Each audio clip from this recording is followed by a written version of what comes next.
Está bien, siéntate acá. Para eso te acomodé allá todo. Oh, I'm sorry.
We'll begin the meeting. Thank you for your patience, as always.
Good evening, and thank you for your patience, as always, when we have a little technical difficulty here.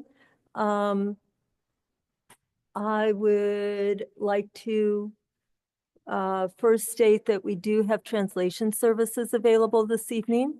And if anyone requires translation who is in the room, we have headsets available on the table. Oh, Mandy is holding one up. Thank you.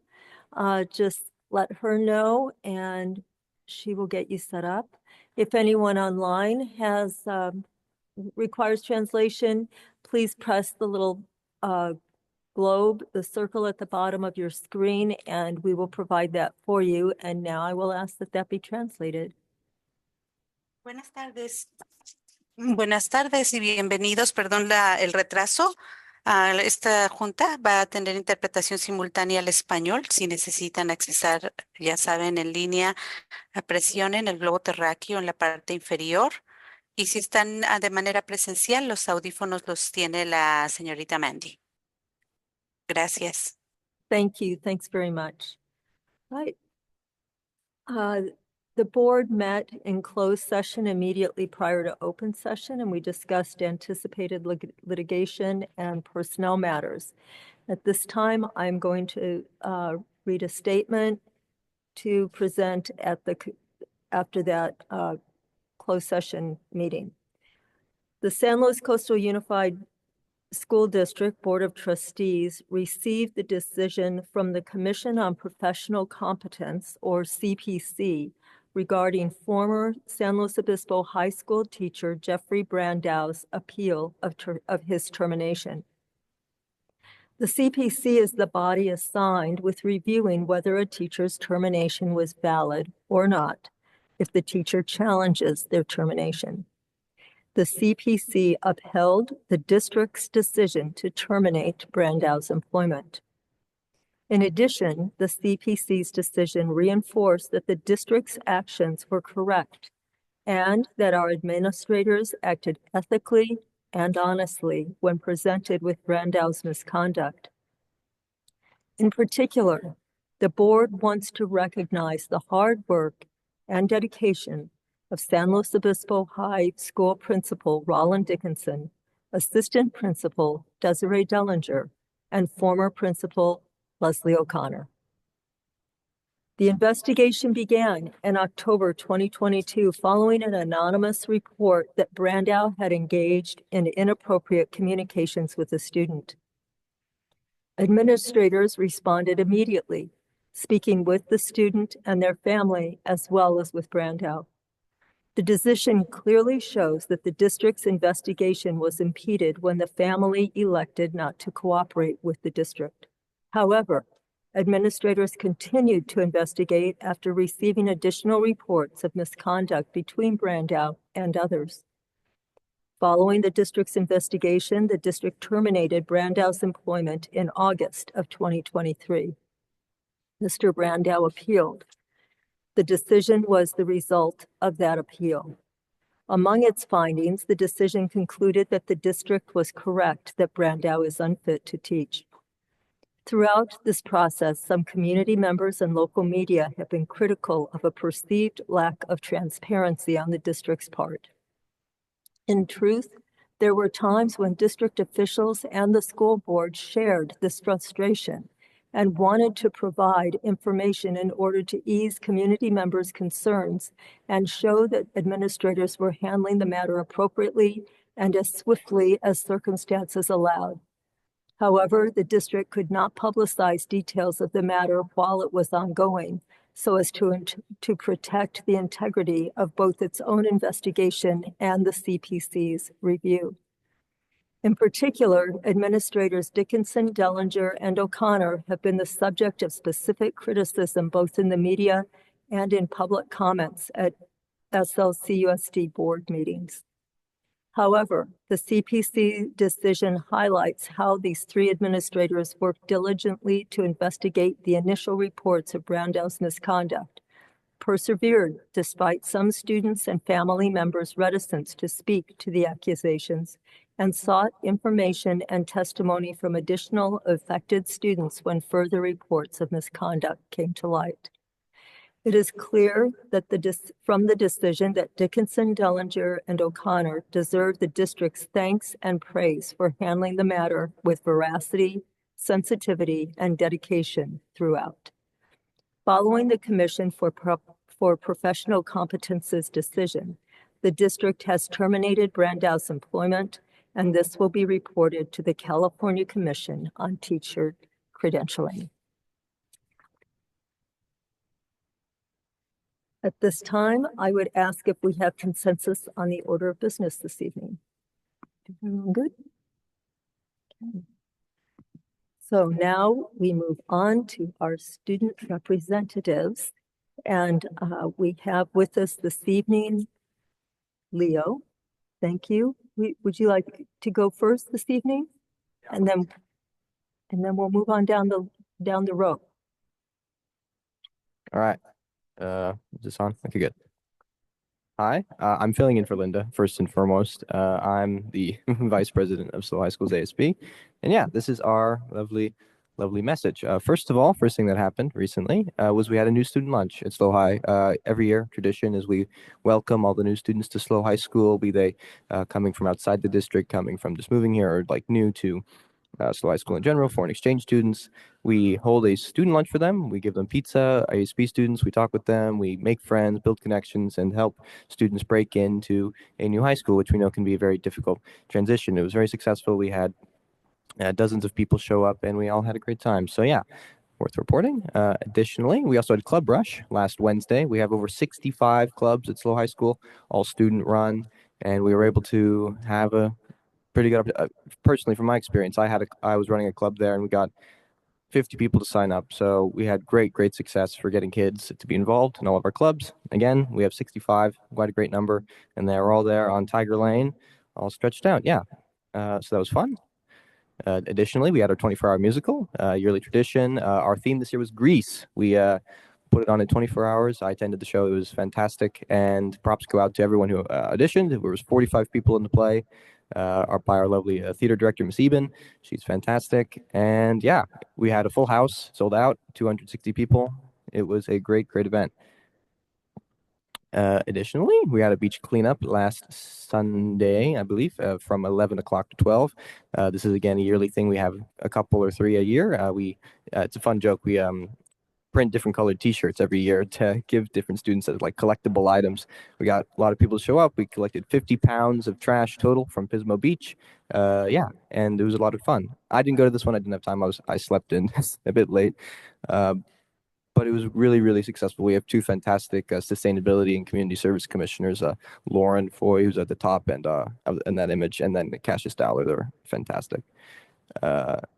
And then also, we ran our freshman class officer elections for student body. We had three amazing candidates run. It was very tight. We had 5 candidates run total, and these are the 3 that prevailed.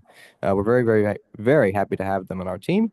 And that is the end of my slideshow, but I have some more postscript PS that I want to add on. One of our students from SLO High, Joanna Rawlings, was selected. I don't have images of this, sorry, but was selected. She designed the I voted sticker that's going to come out and be printed for this upcoming general election. The county's going to print 15,000 of them, and Joanna designed the design for it. So it's great for her. And also, Calvin Trapp, who's a student at SLO High, went to a powerlifting weight competition and won nationals. He won powerlifting for his weight division at the national level. So we have had 2 very great students do very great things over the past 2 weeks. Yeah, and that just about does it for my report. We got homecoming coming up in 2 weeks. You'll hear more about that at our next meeting, it's October 1st, but homecoming is October 5th. So yeah, thank you all. Thanks for having me. Oh yeah, worth mentioning. I'll tease it. It's coming home to California. It's the idea is like it's a road trip style. Our spirit days and themes are molded around how we're traveling across California. We go from like the Redwood, where it's like Redwood Day for Monday, where it's just like you wear hiking clothing, and then you go down to like Hollywood, you go down to the beach, you go out to the desert. It's all this great stuff. Our activities commissioners have been putting in a lot of hard work. We're gonna have a great time.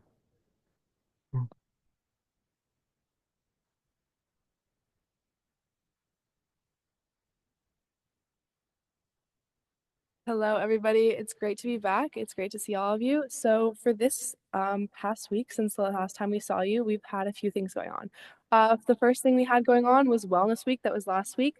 For Monday, it was Be a Duck. We gave out little ducks because when baby ducks are separated from their mothers, they squeak and they make loud noises. And it was encouraging students to reach out when they're struggling.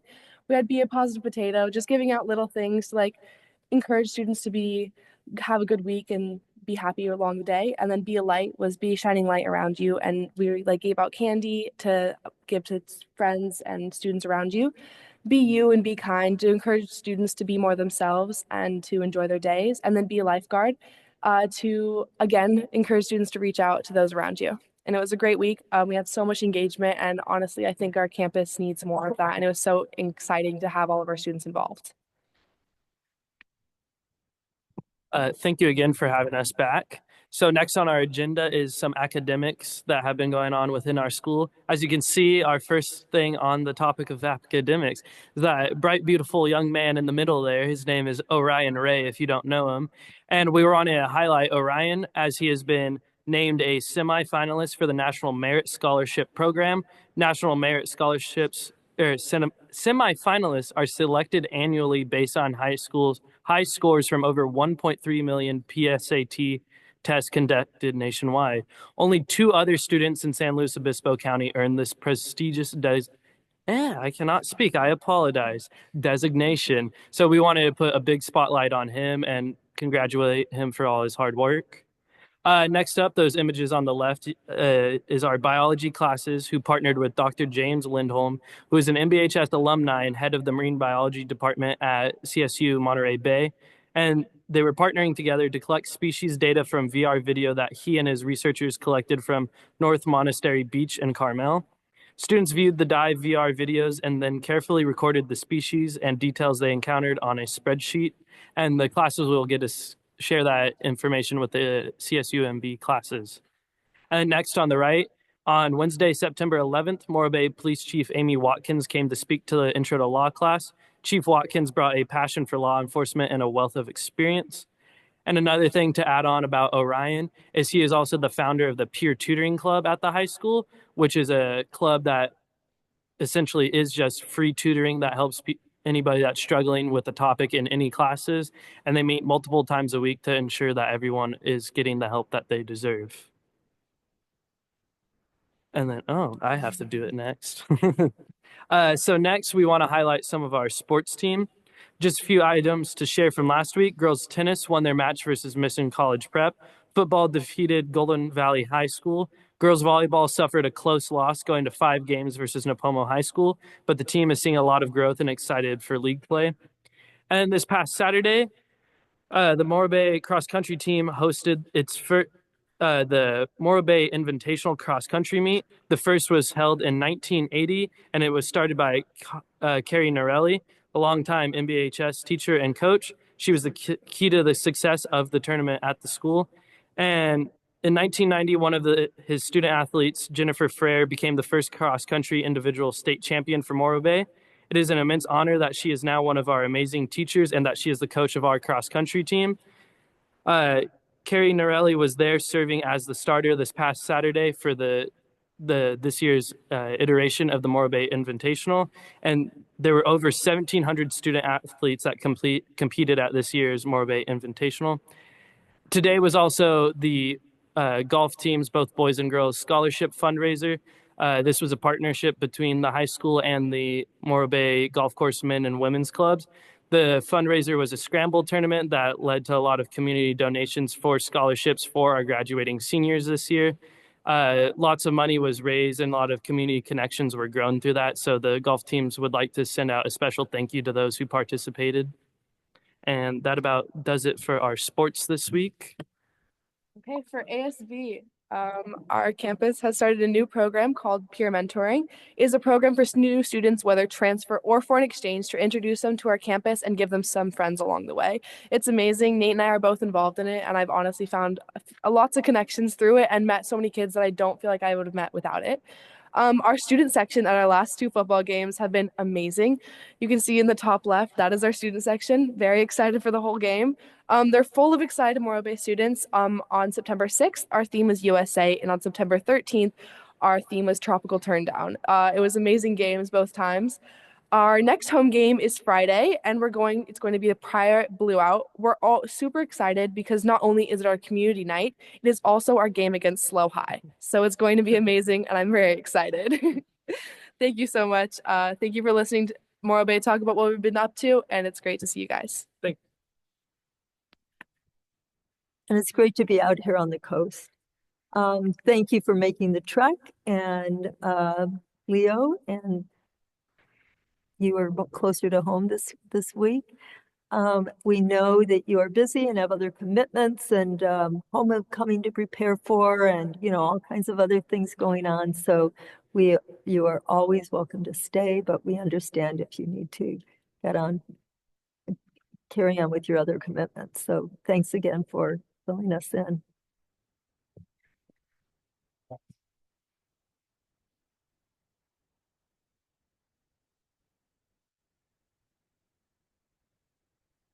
Hey, let's hear from Baywood.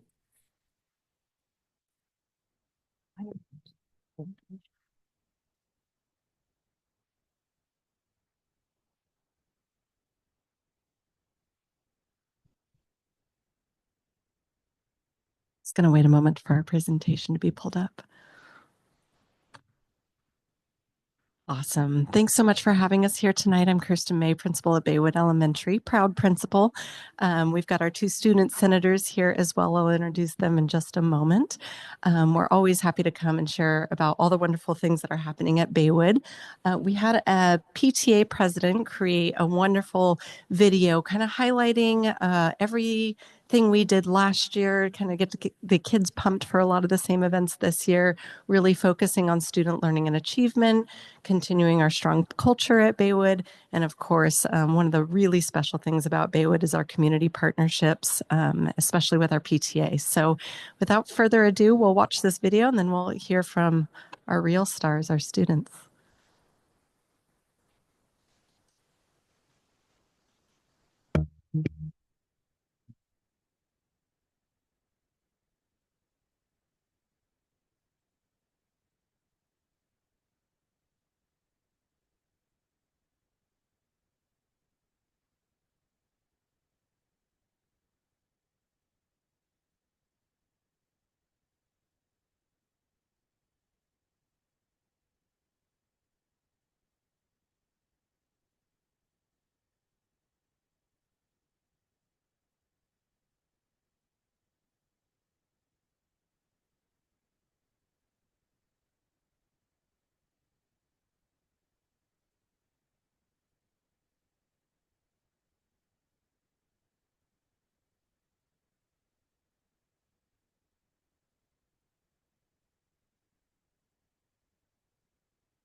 Always warms my heart to see all the smiles and all the great things we do for kids. You can get lost in the day to day when it's all put together like that. Really makes you feel good. So I have two student senators, our fifth graders here. They're the last, our fifth grade class is the last of our English only classes at Baywood. As you know, we are TK through fourth grade dual language immersion. And so I've got Aiden Reyes and Maddie, she likes to go by Maddie Wexler, here to present to you tonight. We've been practicing. It's their first formal presentation. So they're very excited. And I'll bring up Maddie to tell you a little more about Baywood.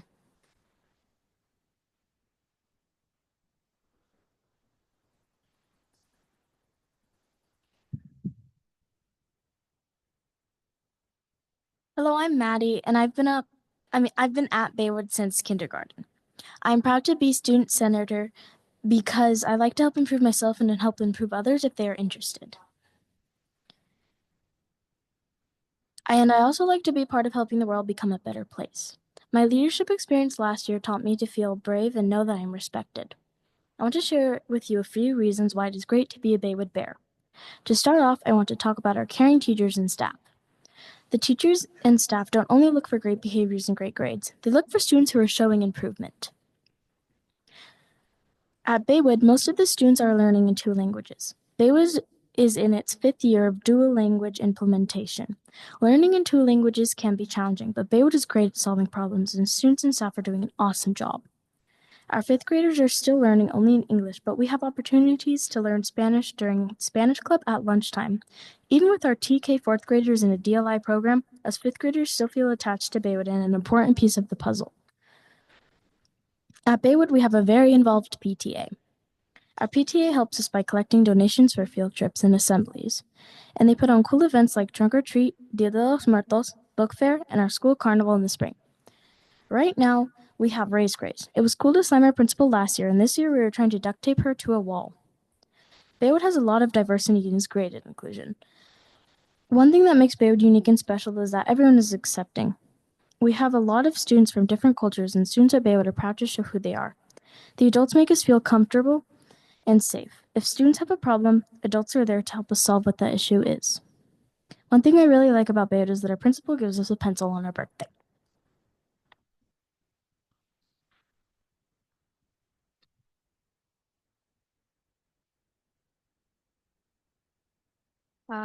Hi, my name is Aiden, and I have been at Baywood since preschool. That's 7 years. I've been basically my whole life at Baywood since I was 4. I'm a student senator because last year I was in leadership and it changed me, and I thought I could push myself a little, and it worked out. Last year, leadership changed me because I knew I could use my energy for good. This year, I'm going to try to change Baywood more than I changed Baywood last year. Talking to the whole entire school assemblies. At Baywood, our student expectations are to make responsible decisions, show respect, solve problems, and demonstrate safe behavior. 4th and 5th graders can be on our leadership team.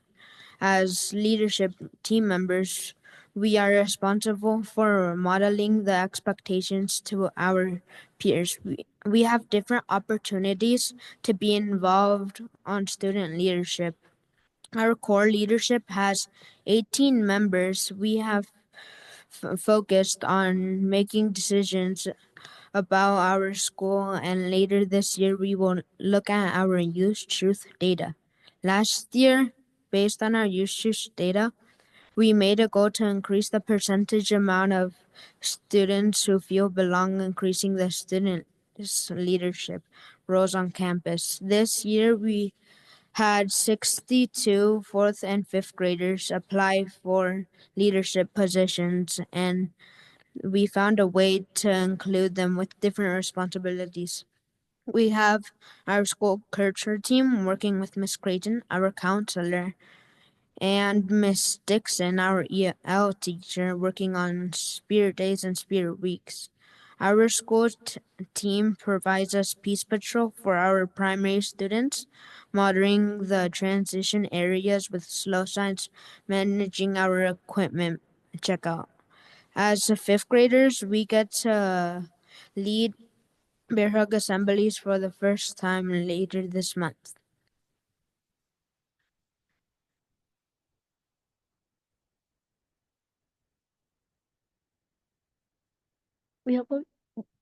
We hope you all got to see how us Baywood Bears are awesome and how we have a heart for all. We want to thank you for your service to our school and all the schools. Thank you for having us here tonight.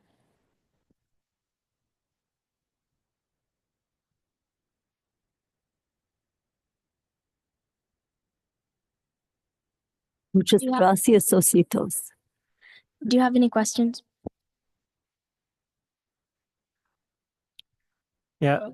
Hi, Maddie and Aiden. Great job on your presentation. I would like to hear more about what a bear hug assembly is and what you guys do in it. A bear hug assembly is where we each month we go up, and there's different students on leadership, and we get like a bear hug award for students that stand out, that are making our rule like making a lot of responsible decisions, showing like respect, and like they demonstrate safe behavior. Great. Thank you. Hi, guys. So I always wanted to be a hall monitor, and so I just want to know how you become a hall monitor. Do you know? So first, I was the one that started the whole monitor thing. And then I like there was a problem where there's a bunch of kids running in a transition area, and Miss May uh asked if I could help with that, and she like gave me a slow sign and like asked me if I could stand there with with the slow sign, and like kids after like a few months they started all walking. Okay. So thank you very much. I think the sheriff's department could use your help. Okay. Jeez. Any more questions?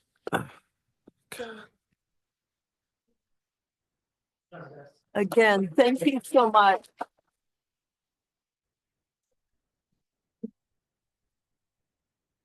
Thank you, Ms. May, for sharing your wonderful students with us. We appreciate it.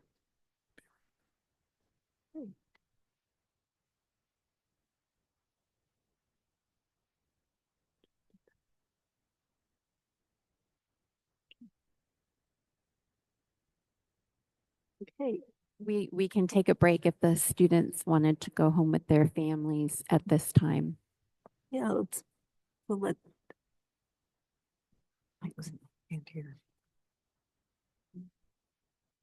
Thank you again for taking your evening to come with us, come visit us. Okay, moving on to item 5.01, correspondence at the, or 6.01. At the time the agenda was published, there was no correspondence. We will move on to public comment.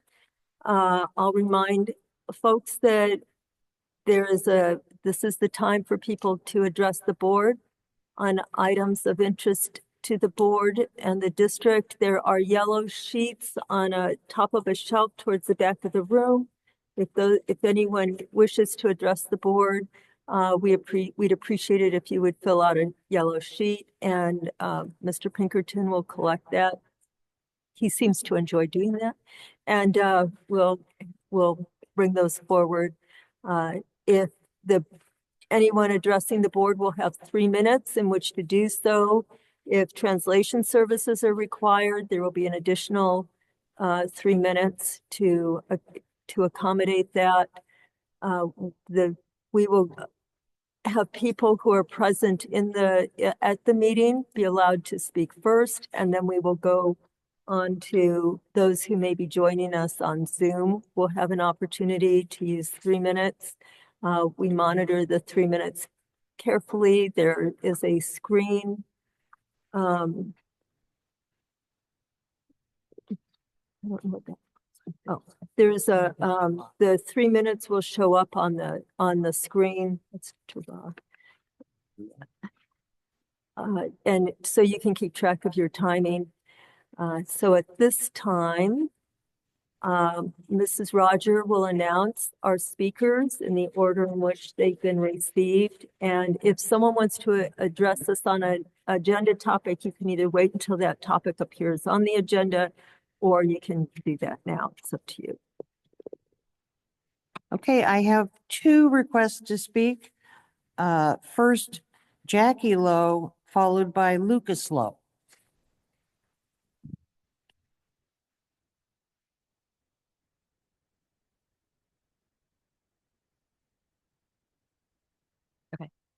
On September 3rd, this board sat in silence as Mrs. Hinton spoke from a state of escalation and anger.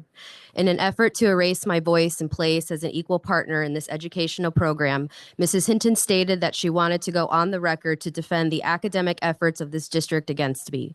Through gritted teeth and eyes flared, Mrs. Hinton suggested that my involvement over the last year disqualifies my voice and engagement. She stated that I do not have understanding and that my focus on this district is unrealistic and not fair at all. She then stated I have not followed the work of the board over time and that I am not aware of the finer details that I needed to be aware of before I make judgments about this district. Finally, she told me to have more empathy. I'm grateful that your time here is ending very soon, Mrs. Hinton. In the meantime, I invite you to reread board policies about your role as an elected official so that you remember that you are here for 4 clear reasons, and one is to ensure accountability. The board's own standards state that your primary responsibility is to act in the best interests of every student in the district. The board also has major commitments to parents, guardians, all members of the community, employees, the state of California, laws pertaining to public education, and established policies of the district. Please notice that our policies do not say that you are only committed to the staff. Board members are expected to govern responsibly and hold themselves to the highest standards of ethical conduct. Board of Trustees, your own policies state that the board shall not prohibit public criticism of its policies, procedures, programs, services, acts, or omissions. In addition, the board may not prohibit public criticism of district employees. I did neither on September 3rd. I offered the board questions that I had as I attentively listened and read the staff presentation. These were good and fair questions to ask. The spirit of my questions and my advocacy have always been about the evolution of this district, and I have studied past year's data and practices of this district when I was a prospective employee moving to the area. Please do not forget that I was the person who disaggregated SARC data and urged you to discuss the data when the board was content with improving the data without discussion. I ask that you fulfill your role of ensuring accountability and acknowledge Ms. Hinton's failure to adhere to our policies as she publicly attempted to prohibit my public comment and her deliberate chastisement of me. I have never behaved disruptively or in anger towards this board. I have never behaved unkindly or have gone out of my way to harm anyone. You may not like what I have to say or that I can take up space at these public meetings, but we are adults, and this is what it feels like to allow for diverse viewpoints to be present. Mrs. Hinton's conditions for whether or not I may speak as a member of the public violate my First Amendment rights. They violate our board policies, and they violate the California Board of Education's deliberate enforcement of a partnership between LEAs and the community they serve. I ask that Mrs. Hinton's actions not become a precedent for how the board relates and responds to the community, and that the board publicly acknowledges the error and commitment to follow board policy. Thank you. Yeah, I have a response briefly because I'm allowed to do that. Okay, first of all, nobody addressed you personally from this board, and I certainly did not. Nor did I have eyes glaring, whatever you said, nostrils flaring. And I really do not accept or receive this personal attack as being anywhere near the truth. This is totally false. I did not talk to you at all. Right. And next we have Lucas. We have Lucas Lowe.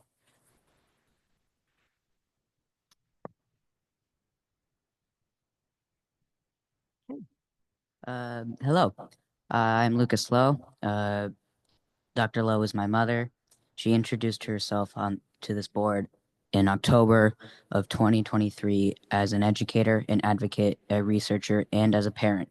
My parents take their responsibility to be civically engaged very seriously, so much so that I have watched my mother continuously subject herself to the irritation and disdain that her presence brings out of most of you and the staff members, such as my principal, who literally scoffed behind my mother in front of your own cameras.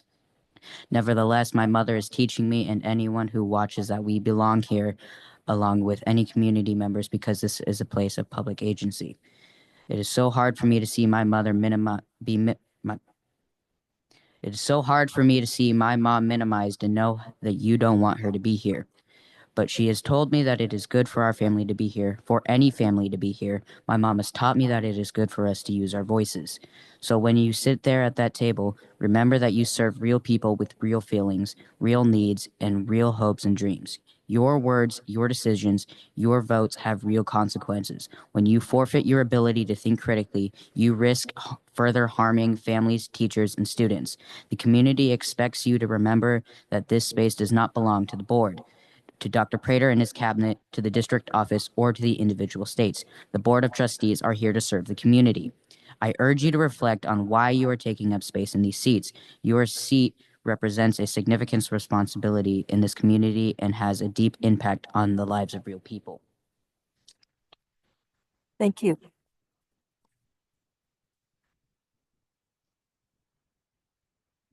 Is that all? Yes, well, I have a request from Michael Lowe, but that's to address item 9.03? Yeah. That's, okay, so you'll remember. Okay, next we'll see if there is anyone participating via Zoom who would like to address the board. If so, please raise your hand. Use the raise hand icon.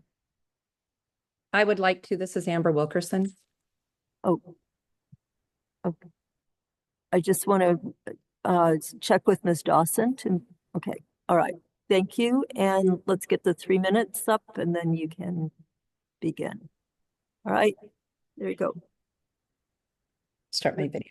Yeah. Hi, I'm Dr. Wilkerson. I'm usually there in person, and tonight I wasn't going to come, but I did get on just in time to hear that statement that was made by Ellen Sheffer. I'm just wondering if that statement was as painful for you to make as it was to hear. I find it insulting and so upsetting that you sat there and praised Mr. Dickinson and Leslie O'Connor and Desiree Dellinger because they made that appeal so convincing that the appeal board, that you don't have to hire back Jeff Brandow. But let me tell you, none of you were on that appeal.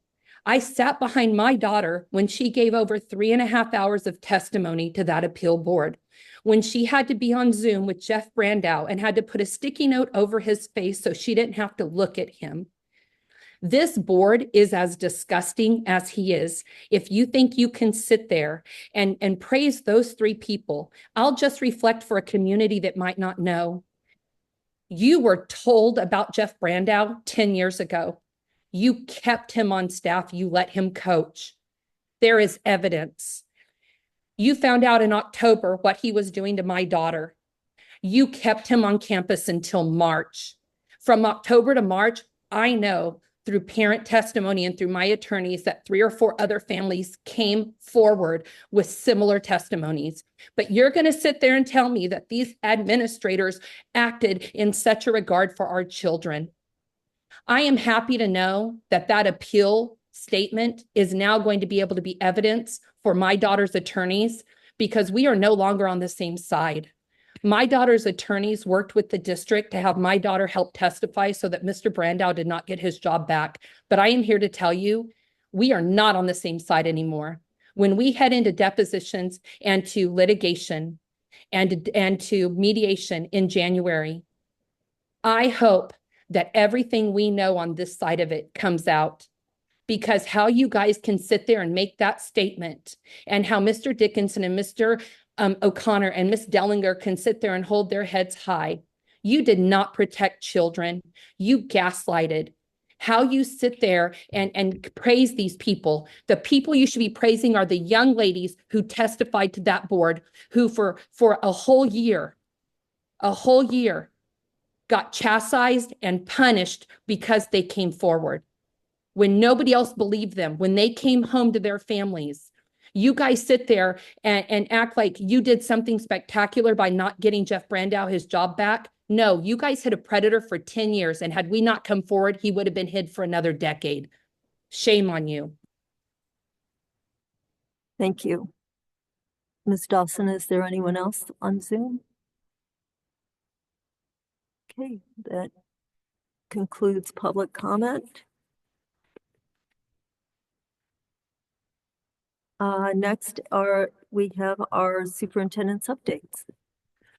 Yeah, just a couple of quick things. We auditors are here going through after unaudited actuals tonight. We'll share with the board, but they start the process of our audit now, actually throughout the fall and to come back December time.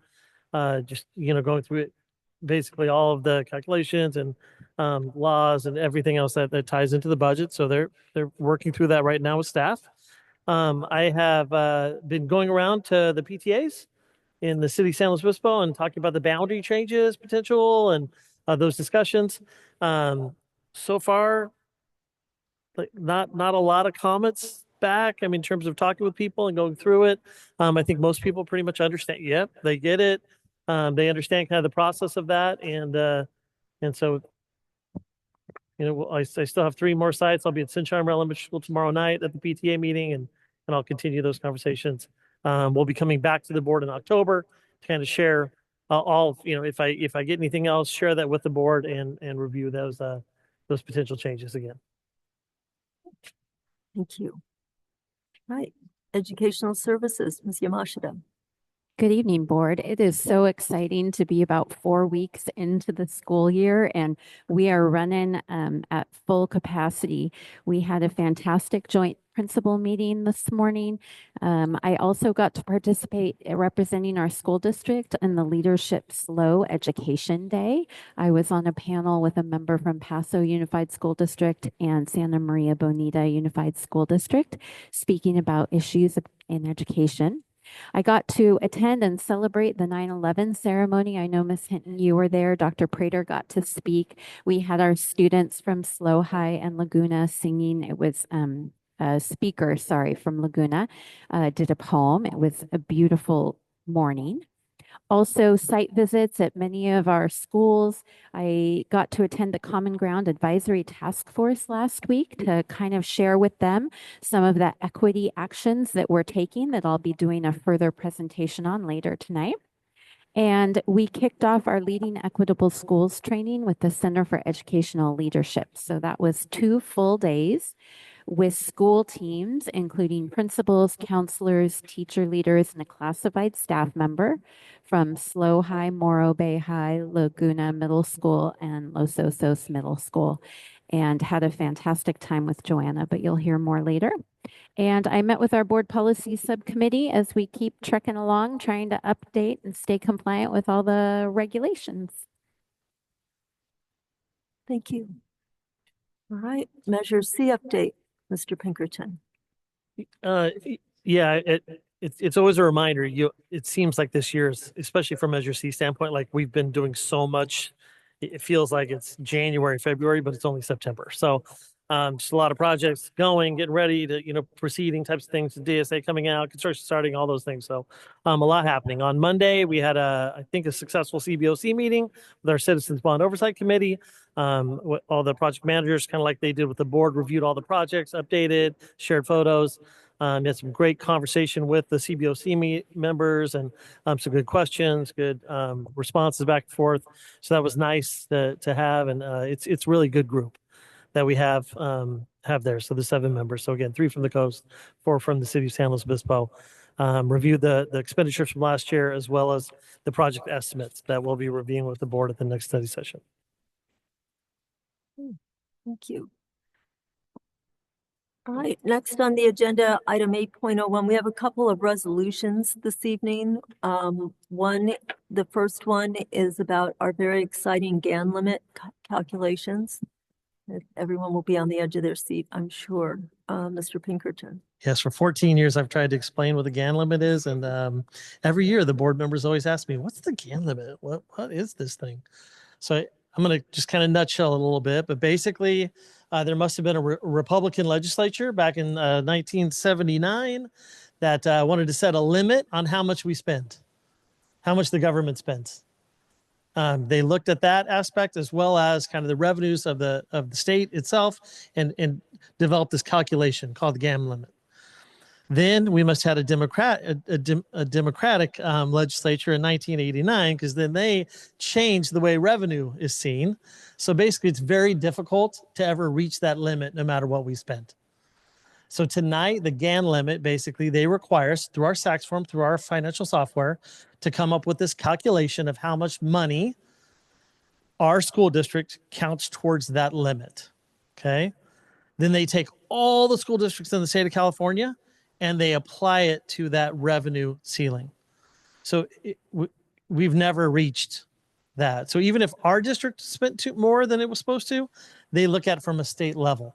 So it averages out, basically. So tonight, as we do every year in September, I asked the board to approve this resolution to approve the GAN limit, which is the corresponding calculation is also the PDF there, which shows how much of our funds actually go towards that respective limitation in spending. That's my nutshell version of the GAN limit. Mr. Buckman. So I guess I'm one of those board members that's just too dense to remember this. So I just want to read one quick section because I sent it to Katie and Ms. Eklund and asked her to describe it, explain it to me. And she said, basically, we have to do it. So this is what I asked her. Local GAN limits are calculated by multiplying the prior year limit by the percent change in per capita personnel income and average daily attendance. Districts and COEs whose revenues exceed the GAN limit are required to increase their spending limits by borrowing from the state's limit in an amount equal to their proceeds of taxes. See government section, that's sentence 1. Conversely, if a district's or CEO's GAN limit is higher than its proceeds of taxes, it must decrease its limit by an amount equal to its revenues. So I want you to thank you for explaining the GAN limit, which is basically it's forced down our throat. Yes. Thanks. Any other questions from the board? All right.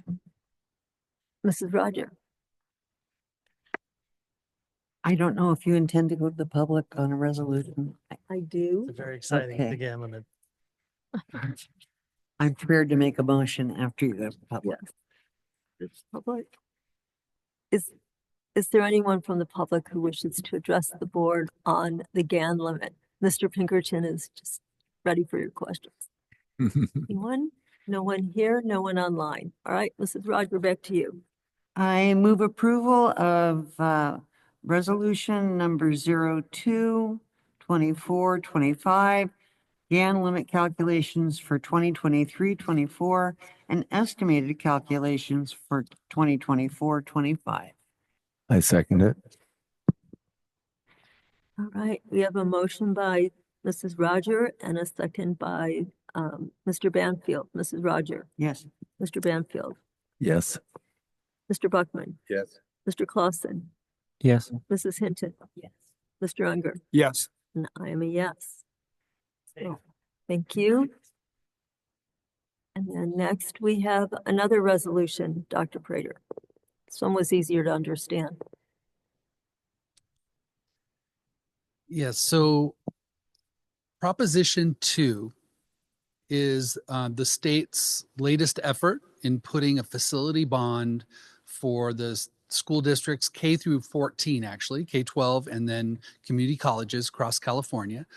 CSBA, CASBO, they're all recommending that we line up in support of this facility bond measure. It's $10 billion to be on this November's ballot. Now, for us, you might say, well, didn't we just pass measures D and C, and why would we want to support this? Well, it's because, if you recall, we have over $500 million, $570 million in need across our district, and we passed a bond which was very generous by our community for significantly less than that. So what this will do is this will allow districts that are currently in construction or in need of improving facilities, especially aging facilities like we have.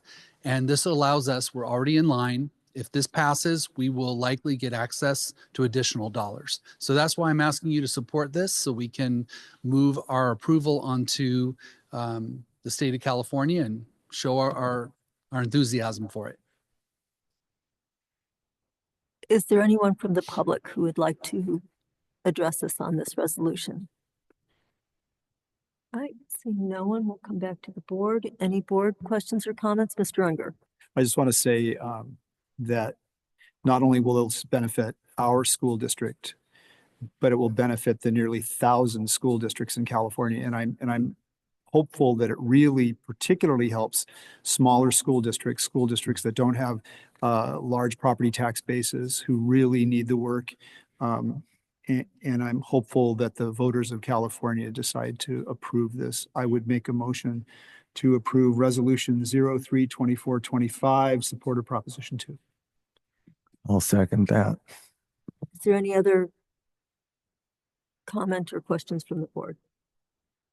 Hearing none. Motion by Mr. Unger, second by Mr. Banfield. Mr. Unger. Yes. Mr. Banfield. Yes. Mrs. Roger. Yes. Mrs. Hinton. Yes. Mr. Buckman. Yes. Mr. Clausen. Yes. Yes. All right. Thank you. All right. Next, some numbers that are more understandable to approve the Hopefully. unaudited year-end actual financial statement, Mr. Pinkerton. Yeah, so tonight is when we review with the board, basically where did we end the bottom line? So this is actuals, right? This is the actual amount we brought in revenues, the actual amount we expended. And so Katie Eklund, who could be here tonight, but put this together for me, but I will review it with the board. So we'll go over this, and then after that, after questions and answers, we'll go over the 10-year budget as well, which is a projection, of course. So in terms of property taxes overall, you know, when we look at the actual revenues on the revenue side of the house, so at the end of each year, normally in November, we find out what our property taxes are. Again, it's still an estimate. You know, they still have to bring in the property taxes. People have to pay their property taxes. And then normally around May, we get kind of a finalized, here's where the actual end of the year. So in this case, our property taxes dropped a little bit. So it was about $300,000 lower, but yet we also received some, you know, pass-through was higher than expected, creating an overall decrease of 141,000. Our federal revenues dropped a little bit, 198,000, and then state revenue dropped a little bit from our estimated actuals of 173,000. Our local revenues, which oftentimes it's one of those interesting things that you really don't count on local revenues like donations, things like that, until you actually receive them. Okay, so that's why those are significantly higher than what we anticipated with estimated actuals. So overall, on the revenue side, in June with estimated actuals, we actually increased our revenues by about $861,000 that you'll see. And the biggest changes was on the expenditure side. So as the board knows, in November, I believe about November of last year, the board voted to give our employees, all of our employees, an extra 3% increase. So it was actually 3% and 3% more, so 6%. That put our district over the past 3 years at 13% increases in salaries. Significant, great, good for our employees. It was actually less than most of the other districts around us. So Lucien Mar, Atascadero, El Paso, they gave 15 to 16%. And in fact, some of those districts are still negotiating this year. So it could be higher. I doubt it just because of financial situations in those districts, but still. So we knew that it was going to increase expenditures, its salaries, right? But in terms of staff and trying to keep competitive with salaries, those types of things, it was something that was a good thing for us to move forward with. I still stand by that and recommending it to the board and for the board voting for that. Our salaries are still, though very competitive, in the top aspect of our county. Steps 1 and steps 11, which are they usually look at step 1, step 11, and step 25. So where we are higher at 25, some districts go to 30. But there are other districts that are higher than us still, even with those raises, step 1 and 11. So San Luis Coastal has always been kind of the district that paid the most, that had the best wages, right? And so we're not at those levels, even with the increase. So that said, it is personnel costs, right? We also at the same time, in the fall, did a classified salary study. So about every 10 years, the Personnel Commission, they go through what's called a classified salary study. So they take all of our classified positions, they compare them to throughout the county, throughout the state, right? And so that increased several categories of staff, paraeducators being one. And so those employees not only got the 6%, but also received a raise through that salary study that went in. And so that is the significance that you'll see in the classified salaries. So the 1.19 million, again, the negative means that it actually went up. It's not better. Negative is worse in expenditures than positive, right? Positive means it actually went down. So classified salary, significant increase. You'll see operating expenses on the 10-year budget about 2 years ago increased dramatically. And that was because we started hiring paraeducators because we didn't have enough to fill positions through agencies. So we see like a $2 million increase. Now last year we cut that increase to about $1 million of agency paras. but yet that's reflected in higher salaries now in classified staff. So again, not to pick on special ed, we have lots of areas where we can reduce, but the growth in paraeducators in our school district has been very large over the past 5 to 10 years. So that's something definitely that I'll talk about, as we kind of the plan to move forward. So books and supplies, despite the fact that we did spend over $1 million for books and supplies for the new ELA adoption, really TK6, TK5. So those dollars, again, estimated 10 million. We didn't spend all of it, right?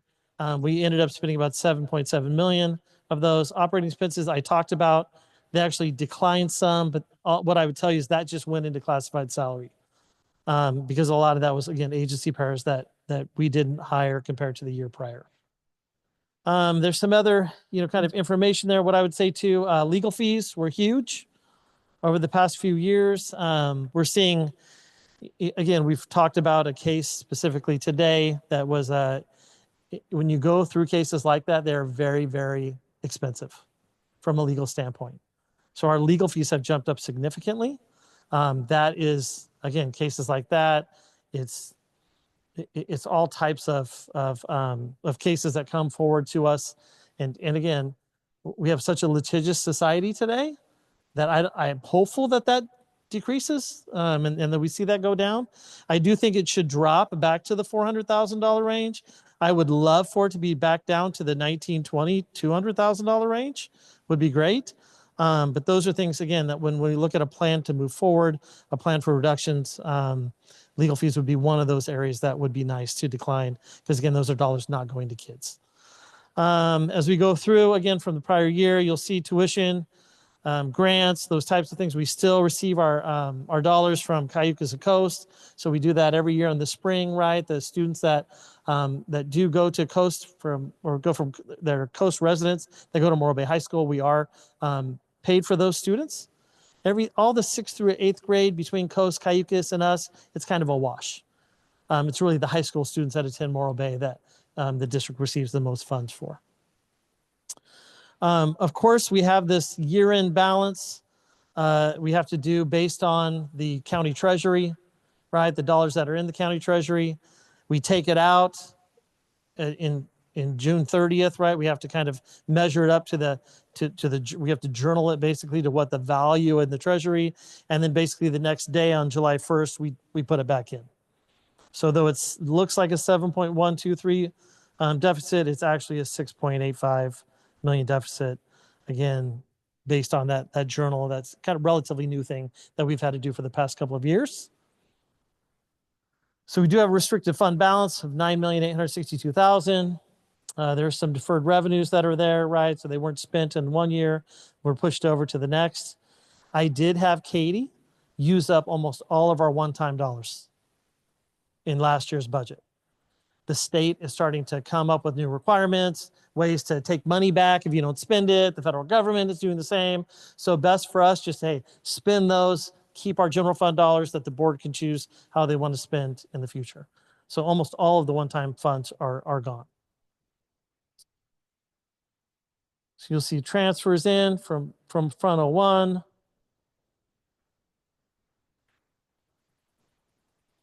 And then, so again, unestimated actual. So this is, I'm going to show you in the 10-year budget the amount of money we've brought in over the past 4 or 5 years, increasing the reserves and increasing our bottom line. And this year we basically spent substantially a lot of those down. This year again, it looks like we're going to spend those down again. So if you'll see the basically the budget for now, we have showing right now about a $5 million budget deficit for this school year. So we know it's going to happen in November. We're going to receive our property taxes. We're hopeful, like the past 2 years, that they're going to be higher than what we've projected. But we don't know that until November, right? So in terms of the budget itself, I right now am already dug in based on based on what we know. So we have risen from about an 82% personnel level in our school district to revenues to about 86. And so I think the last time we were over 85 was when I took this job. It was when I was in personnel. We actually had to do layoffs at that point. We went through the whole process, and we were at 92% then. So not as bad. There are definitely things we have added a lot of staff over the past 5 years with COVID.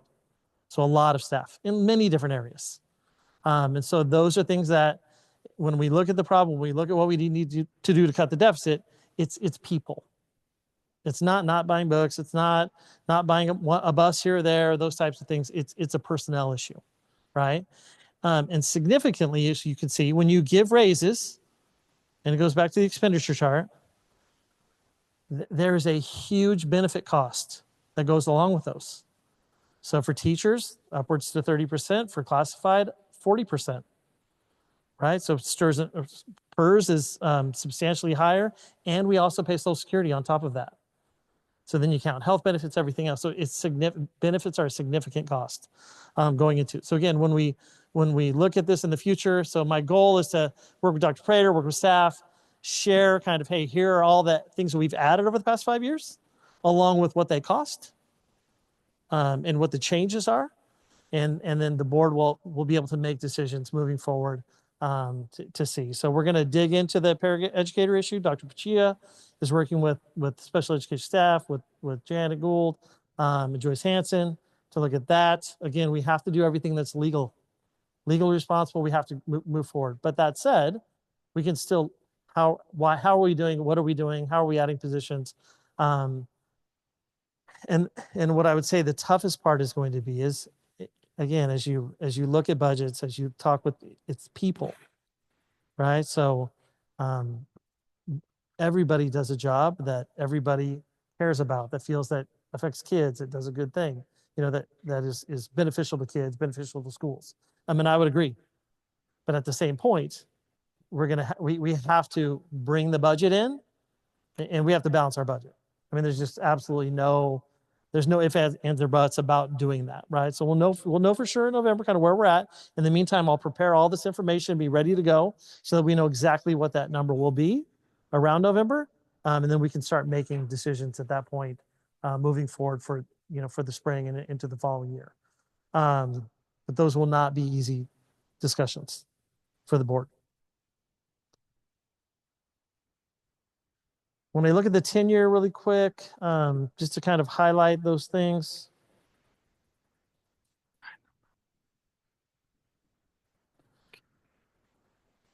So again, from a revenue standpoint, I'll just drop to the bottom line really quick. So what you'll see is over the past, few years, we took in, our bottom line grew by 4 million. Our bottom line grew by 2 million. It decreased by 700,000. It grew by 5 million. So this past year, again, it's going to end up being 6.8 million, not 7.1 after the journal entry goes through.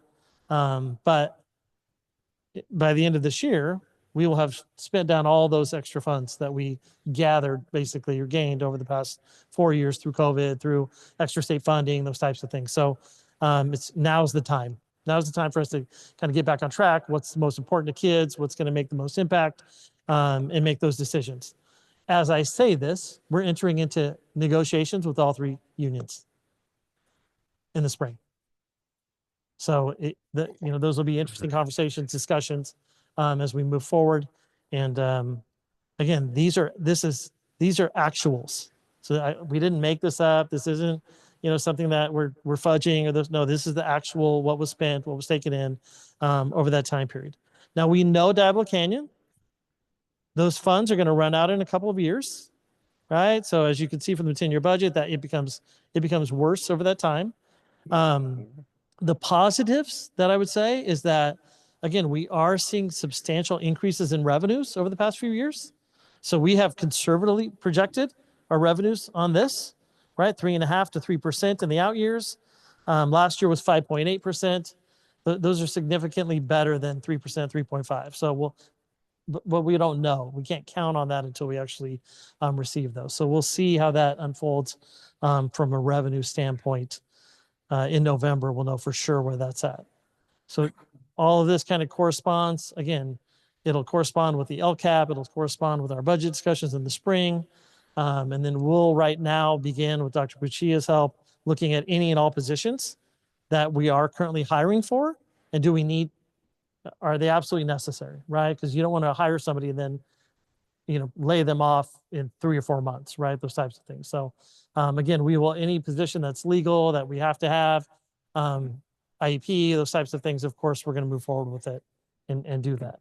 But we definitely need to look at the big picture where we're at. And what my hope is to give you kind of that picture of what it was like 5 years ago, and then what we have now as a comparison, and the dollars associated with those things that grew. So we have lower class sizes. Over the past 5 years, we've kept them low, right? Post-COVID, as a kind of a need, we've kept our combo classes down significantly. We added 4 teachers this fall because of class size, because of not wanting to have classes of 32 or 34, not wanting to have a combo. So two different schools got teachers to not have combination classes because they were really high combos. That's $600,000. So those are the types of, so those are the tough kind of decisions that we'll have to prioritize. The board will have to prioritize, give us direction on. But again, I'm going to share everything with you. So I've been personally going through every single school site, every single department. I have a list of every single person that works at every one. I have their salary, I have their benefits, I have their total compensation. So I'm laying all of that out so that we can basically have a really thoughtful conversation about it moving forward. So again, the 10-year budget, as we know, the revenues, if it's 5.8% again, or if we're higher, that will change the revenue projection substantially from what you see today, which will make that bottom line much better than it currently shows. But there's no doubt about the fact that we need to make reductions. I would prefer to make a bigger reduction now and not nickel and dime, like have constant cuts over 3 years. I say that, but then when we start going through the list of what we might have to reduce, that may not be palatable for the board, for our staff, for our kids, for our parents. So we'll have to, again, work that out as we move forward. But we definitely need to balance. We need to balance our budget. So that's my good news for tonight.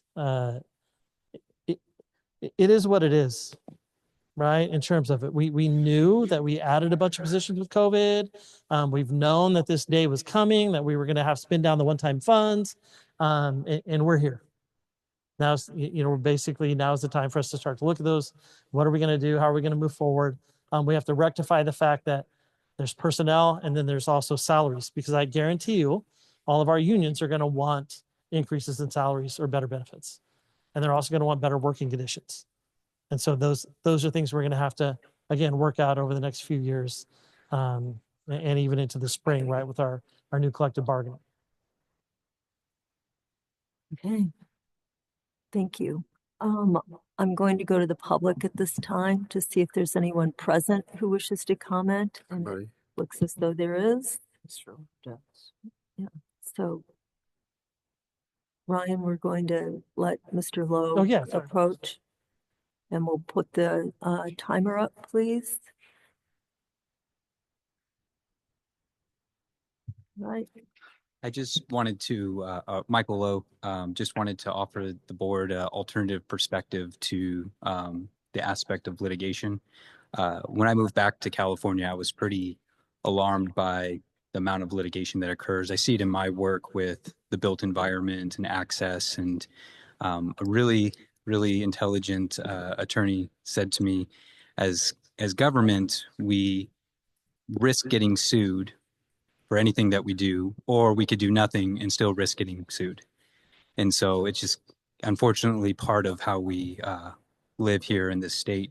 But I noticed that majority of the legal fees were actually under the human resources category. And I think that probably talks more about how we're, as an organization, treating people and working with people.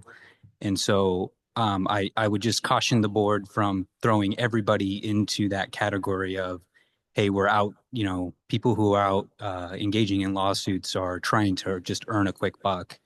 And that, that could possibly be victim blaming in that instance.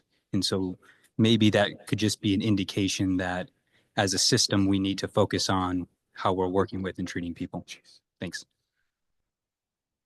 Right. Is there anyone on Zoom who would like to address us on this? Right. See no one. I'll come back to the board. Mr. Buckman. Thanks. So Ryan, I need some help understanding. Yeah. First of all, I'm so excited about some of the staff and the counselors at the elementary schools. I don't know what I would do. So this current year, our deficit or the next budget, the deficit will be about 5 million. Is it? That's the current estimate. Current estimate. Okay. And then this is our last Diablo year. We have one more after this. One more after that. Yeah. And when we lose that, it will be, let's say, another 4.6 million. 4.6 million immediately. Yep. So if we continue, if we continue at this rate, we're going to have like a $10 million deficit. Mhm. Okay. Which is what the 10-year budget shows, I think, in 3 years. Yeah. Yeah. And then that, yeah. Okay. It's just scary as heck. That would be holding if property values don't maintain the upward, what we've seen over the past few years.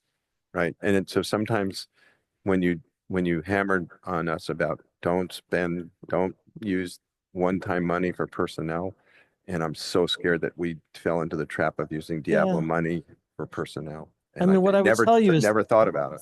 Yeah, well, I mean, we've talked about this. I mean, we've known going into it, right? And the things we've added. Again, it's not, I wouldn't say for the board that those are bad decisions. That's what the money was for. It was to increase and add more interventions, add more counseling for kids, do these things for students, right? That was the purpose of those one-time dollars. The problem is now they're gone, right? And not all those needs have left. So that's what's going to make it trickier. That and people get used to the type of support. They forget quickly, right? I mean, I was talking with Janet Gould on Sunday, and she was telling me about her first year of teaching when she had a combo class with 35 kids, right? Like today, that would be sacrilegious, for that to happen. You would have people lining up at the boardroom to talk about it, right? But that's how things have changed over time, right? So not that we're going to get there, not that we want to get there. It's just decisions have to be made, right, as we move forward. So, and they'll be tough, but I wouldn't say that what we've done over the past few years were negative things or we're bad. It's just now we have to come back to where we're at and how much money we have and to moving forward. And all districts are going to be facing this. Well, I mean, just so you know, right? So all school districts, 1% COLA this year. So where we are looking at 3.5% increase in property taxes, potentially 6%, right? Whatever, if it was last year, 5.8, they're at 1, and they've given significant raises higher than us. So how they're going to do it? Because a lot of those school districts don't have the extra supports we have. They don't have the things to cut. So it's going to be interesting to see around us kind of what districts go through and how they handle this. I believe Paso, with their latest agreement, they agreed to cut 65 staff.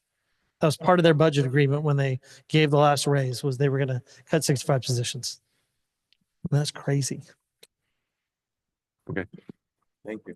Right. Dr. Prater has a brief comment. Just then Mr. really Banfield. brief. Ryan's job is to do what he's doing. I had a really insightful meeting with a group of superintendents up and down the state a couple weeks ago. This topic came up because we're all facing the similar dynamic. And superintendent friend of mine said to the group, this one-time money, when you look at what we used it for, which are added supports for teachers, for kids, for the community, for our community of learners. This is the cost of doing business in California for education. And I just want to say, when the one-time money moniker came out, I wasn't rejecting it. We needed the extra support out of COVID. I I support that. But I knew back when they said one-time money that this day would come. The one-time money, anytime you use one-time money, anytime, it works on the political side, and it destroys those of us that are working with kids on the education side, because our employees, we're a people organization. Our employees are the ones that educate the kids, and that one-time money is exactly what it implies, one time. So I find it short-sighted. I find it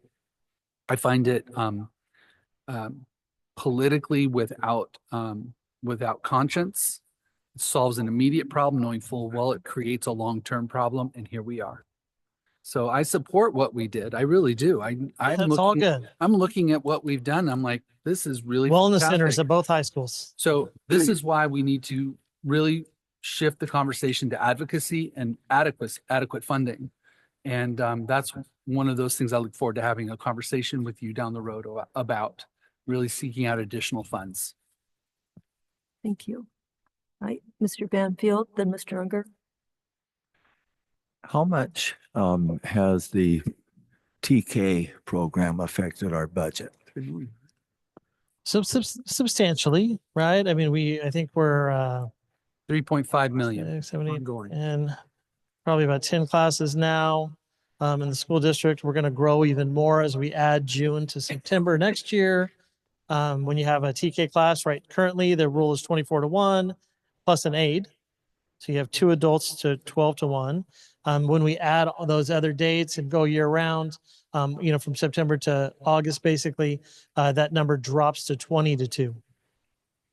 So right now we have several classes that have 24-1 in TK right now. So that will mean we'll have to add another class next year due to that 20-1 ratio adding. So it'll be significant, and that'll be one of the things the board will have to look at in terms of long-term, that program, full day. How do we do it?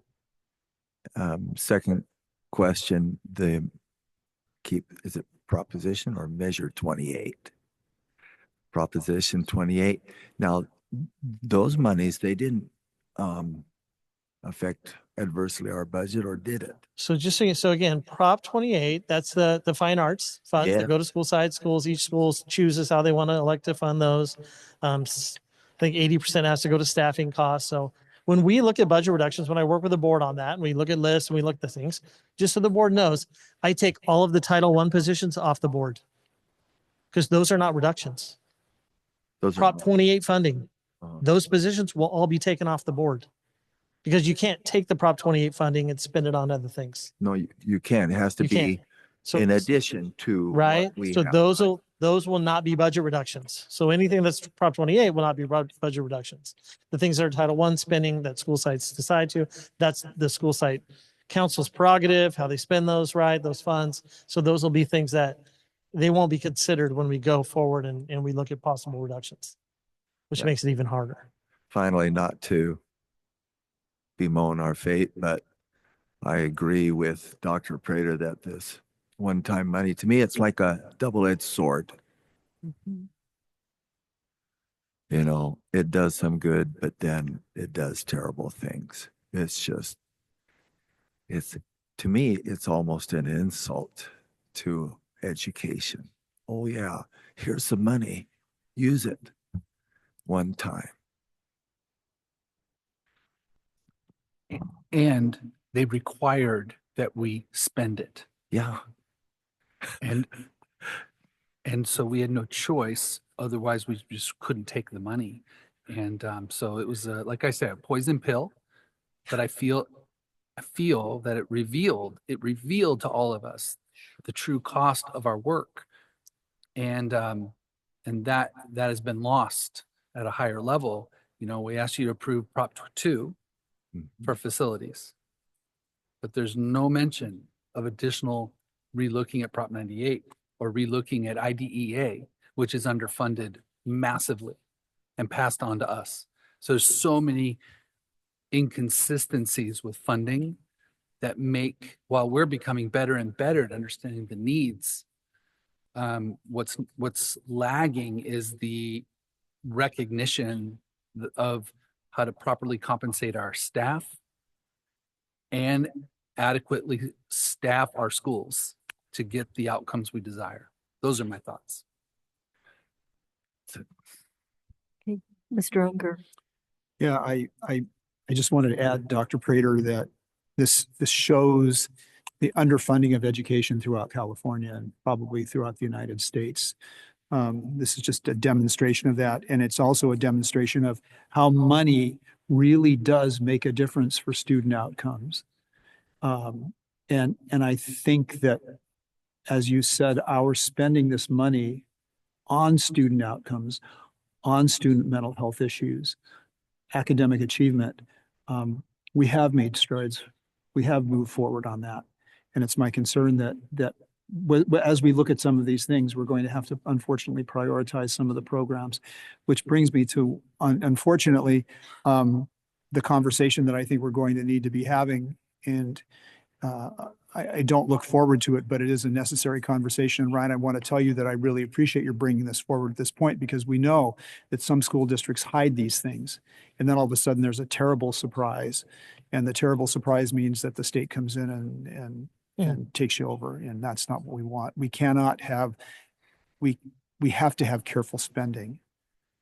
I think, unfortunately, this is going to put a lot on Mrs. Yamashita's plate, because what we're going to be looking at is what are effective programs, what are things that are working, and as we've talked in the past, what are things that we need to keep because they're core to our student achievement, and what are things that maybe they're working and maybe they're not. Yeah. And looking at this through the lens of student achievement, how do we make sure that our money is absolutely being spent on things that work for kids? It's going to be a tough conversation, but it's going to be a necessary conversation. And I would just add, I think we took it with the TK program. It's a great program. I'm excited to have our TK students in. Every parent I talk to is excited about their kids in the TK programs. And then there's the benefit costs, and where we've been killed on benefit costs, and especially on PERS. And we know that. It is our fate, and we will be discussing this, and it's going to unfortunately mean pain. But perhaps some of what comes out of this will be that we'll be able to maximize the benefit of the programs that are working. Mrs. Roger, then Mr. Clausen. Well, Mr. Unger touched on much of what I was going to say. I agree. We all know that these are going to be really hard discussions, because everything that we put in place was to the benefit of students. There was no fluff in the things that we did, to our knowledge anyway. I don't know how we will determine, and I leave it to people who are smarter than myself in this regard, how we will determine the efficacy of the supports that we put in place post-COVID. The wellness centers that you mentioned, for example, they have only been up and running, I think, for a year's time. So The second year. What Grant funded the first year with one-time funds, free last year. This year, $400,000. So that's something that we'll be having to look at, among many other things. And how will we determine the benefit derived from that program after it's been in place for only such a short time? I mean, there are all kinds of things that we put in place. We wanted to really address the COVID learning loss. And we've made a lot of efforts. We've scaffolded in so many ways to try to do that and address the achievement gap. the opportunity gap. We haven't seen the kind of results that I was hopeful that we would see. We're still, I think, seeing effects of COVID in our students. And so these are going to be very, very tough cuts to make. Very tough.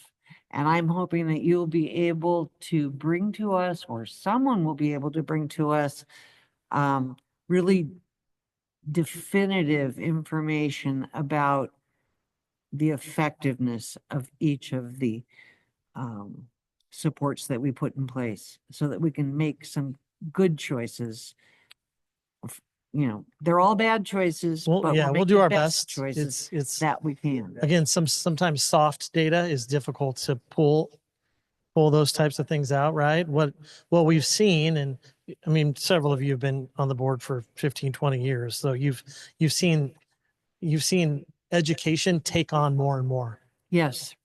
Right? We're feeding our kids. We have family advocates now that work with families to get them housing and gas cards. And we have, we brought URSUS, mental health counseling, into the schools. Well, what happened?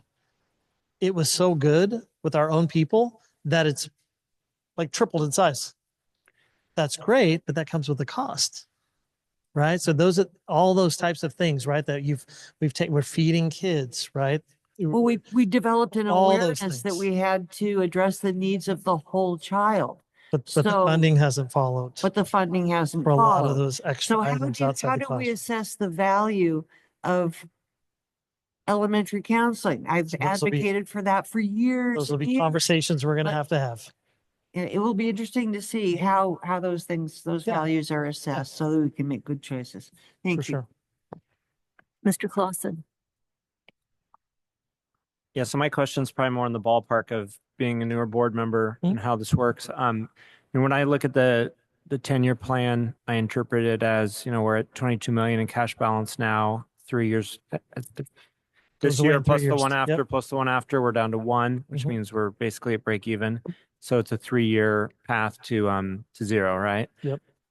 So is it fair to assume that this year's already baked and we're really talking about the next 2 years? I guess my specific question is, in a private business setting, if you gave me this budget, the leadership team would be meeting tomorrow and probably making adjustments next week, right?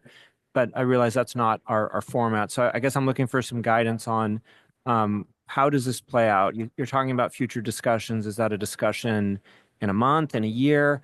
And what is the board's role in that discussion versus the administration's? I get the picture, but I can't foresee my role or the board's role in the future easily, having not done it before.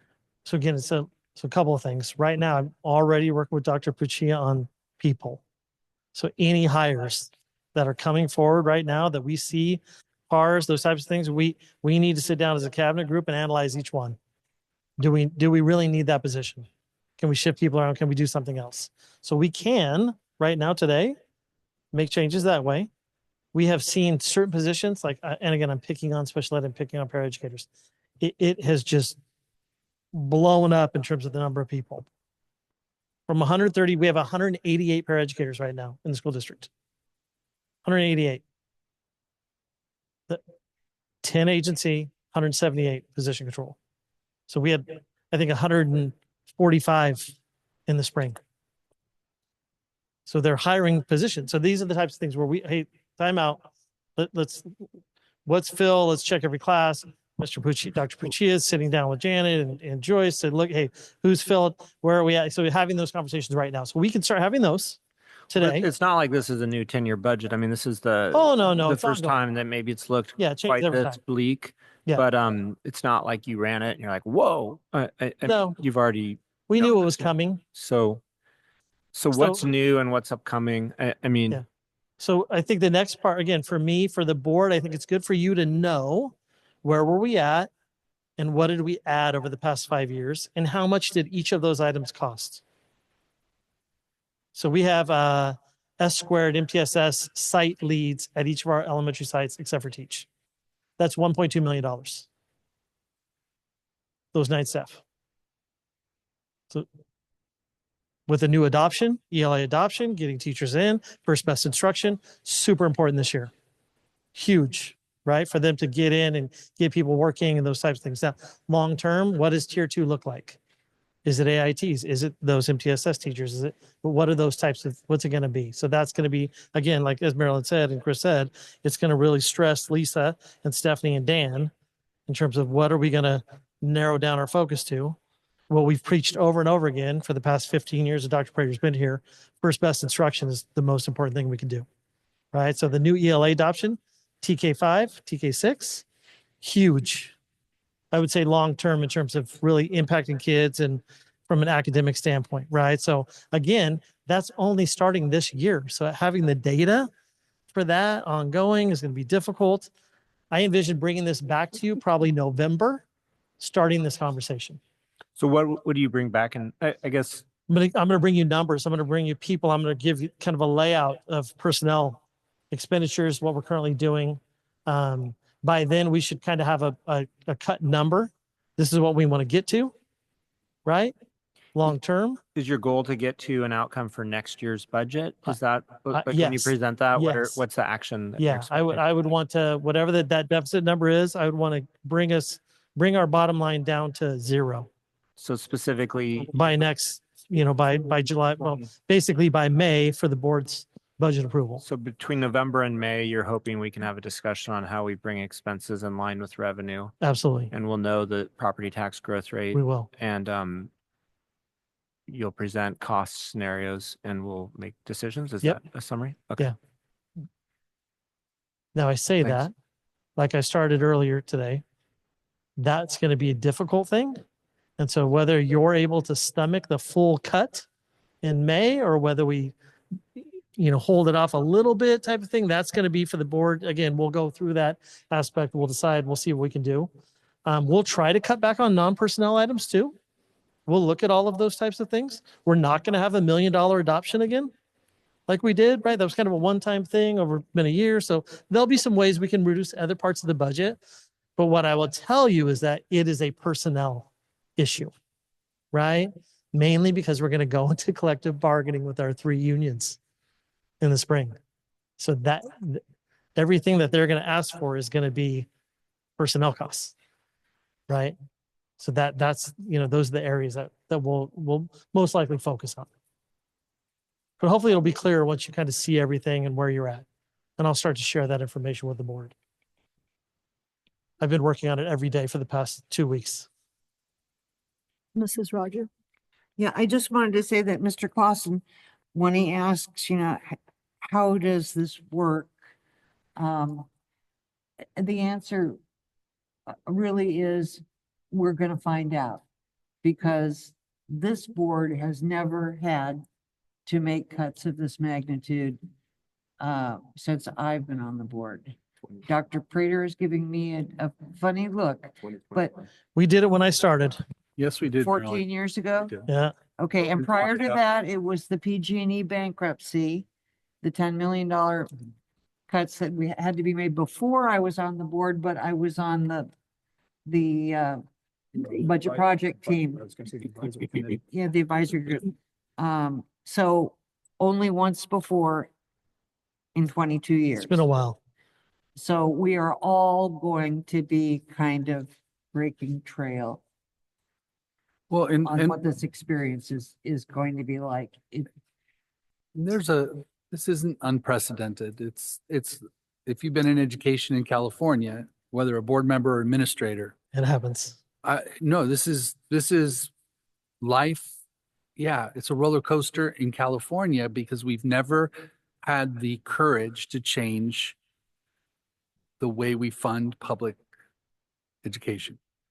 And so because of that, because it's tied to taxes, income taxes and property taxes, we will continue to go down this road until there's a better solution so that this doesn't happen. So the one word that was left out of Mr. Pinkerton's comment was, to Brian's question, is that there's a process. And the process that we will develop um, will be extensive. It'll involve, parents, it'll involve staff, it'll involve staff, admin, and we will flex in back and forth in an accordion type model. But these are topics that are hard for anyone to really stomach. So that is the case. Now, I'm not suggesting this is an immediate solution, but I am suggesting it's coming. And that is all the talk around the Diablo Canyon extension. I will be circling back with the board and filling you in, but when they extend the life of Diablo Canyon and they're seeking a 20-year extension, if that does play out, then this conversation will be different. And I want you to know I'm going all in on that, because that is our lifeline. We have to have these tough conversations, but I'm going in to the pit on this one because I know our community deserves it. And we will have these conversations moving forward. We can't count on that, but I would be willing to bet you we will find our way and see extra revenue as a result of that extension. Now that's still speculation, but I think it's happening, and I'll provide more information on that. Additionally, as all of you are members of CSBA, we have to continue to push forward in Sacramento and in Washington, D.C. Many of you have done this already, but it falls on deaf ears. It falls on deaf ears. And whether it's in Washington, D.C., around IDEA, our contribution to the general fund from special education alone is about $18 million a year. $18 million that the federal government should guarantee through IDEA.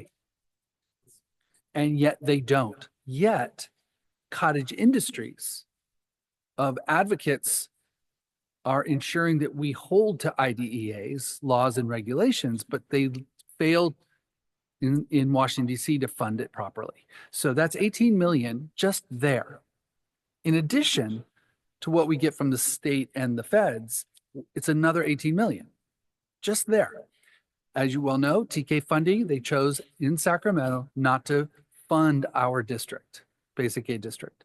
That's 3.5 million a year. Next year, it'll go to 4.5, because the requirements change. So you're looking between, you're looking at between the IDEA, lack of reimbursement, TK funding, and the Diablo Canyon extension. There's just a lot of maneuvering that's going to continue to take place. Like I said, Mr. Pinkerton's doing his job, and we're gonna remain healthy, and we're gonna be okay. But I want you to know on our end, we're also looking at the revenue side of the house too, because we need to fight for that. And our community has supported us in so many ways, and they deserve nothing less than us fighting for that. And we have to ask the tough questions: what's working, what's not working. I believe Dr. Lowe shared that last meeting. Good questions. We need to evaluate what we're currently doing and is it working. So that's what we intend to do as we move forward. I have Mr. Unger, then Mr. Clausen, and Mr. Buckman. Well, I hate to burst your bubble, Eric, but I think the chances of any movement on special education funding or special education reform you might as well be, Alice in Wonderland, because you'll be dreaming. I've been working on this since at least 2014. Probably before that, I've been to Washington, D.C. on several occasions, and there's no stomach in Washington, D.C. for increasing the special education reimbursements. In fact, when it was approved, I believe it was 1976, in President Ford's signing statement, he said that he signed the bill, but he acknowledged that it would be impossible to fund it. So from historically, there's little chance that that's going to happen. And in fact, I would say that there's more chance of increase in special education funding from the feds than there is for special education reform, believe it or not. But Mr. Pinkerton, to your point, when we talk about you're bringing a plan forward to us, I just want to, I'm thinking about, I know we'll have to make difficult decisions, but I'm for one going to be depending on you folks to tell us, give us ideas about, sure, do we cut now a lot? Do we trickle it out? Because it's going to be based on what our student needs are. And I'm hopeful that whatever things you bring forward to us always has that student focus based on it. And Marilyn, I was on the board when we lost the money from Diablo. I think it was about 10% of our budget in 6 months. You were there. It was terrible. I wasn't on the board, but we knew, we saw it coming as it was happening. And that's, of course, when we closed the schools. And when we had, it was very, very difficult, but we did what we needed to do. We persevered, and we're a much better district now. Mr. Clausen? Yeah, Dr. Prater, when you talk about Diablo being extended and that you're going to the pit, what does that mean? Like, I understand it means you're advocating for it, but like, is there a forum for that? Is there a group? I mean, what's the pit? I'm referring to it as the pit, kind of like the fighting pit. Yeah, probably not all that. That's not actually probably not good form. But what I would say is that we're having very preliminary conversations with local groups that we worked with prior to the last SB 1090, and we're just asking the questions about what's going to happen if Diablo Canyon remains open, and how will that correspond to upping the unitary tax as it was before. And we want to be part of that conversation. Right now, it's preliminary, but we want to be part of that conversation, and we want to be very much out loud about it. That's, it's the same messaging we had before. If they're going to pour $1 billion or $2 billion in improving the plant, we should benefit from that at a local level, like we have for 2 decades, 3 decades.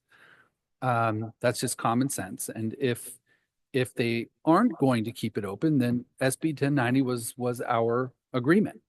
And it makes sense. If they're not going to, if they're going to close it, then we should not get revenue. But if they're going to keep it open, it makes perfect sense, since we have the risk locally of something happening.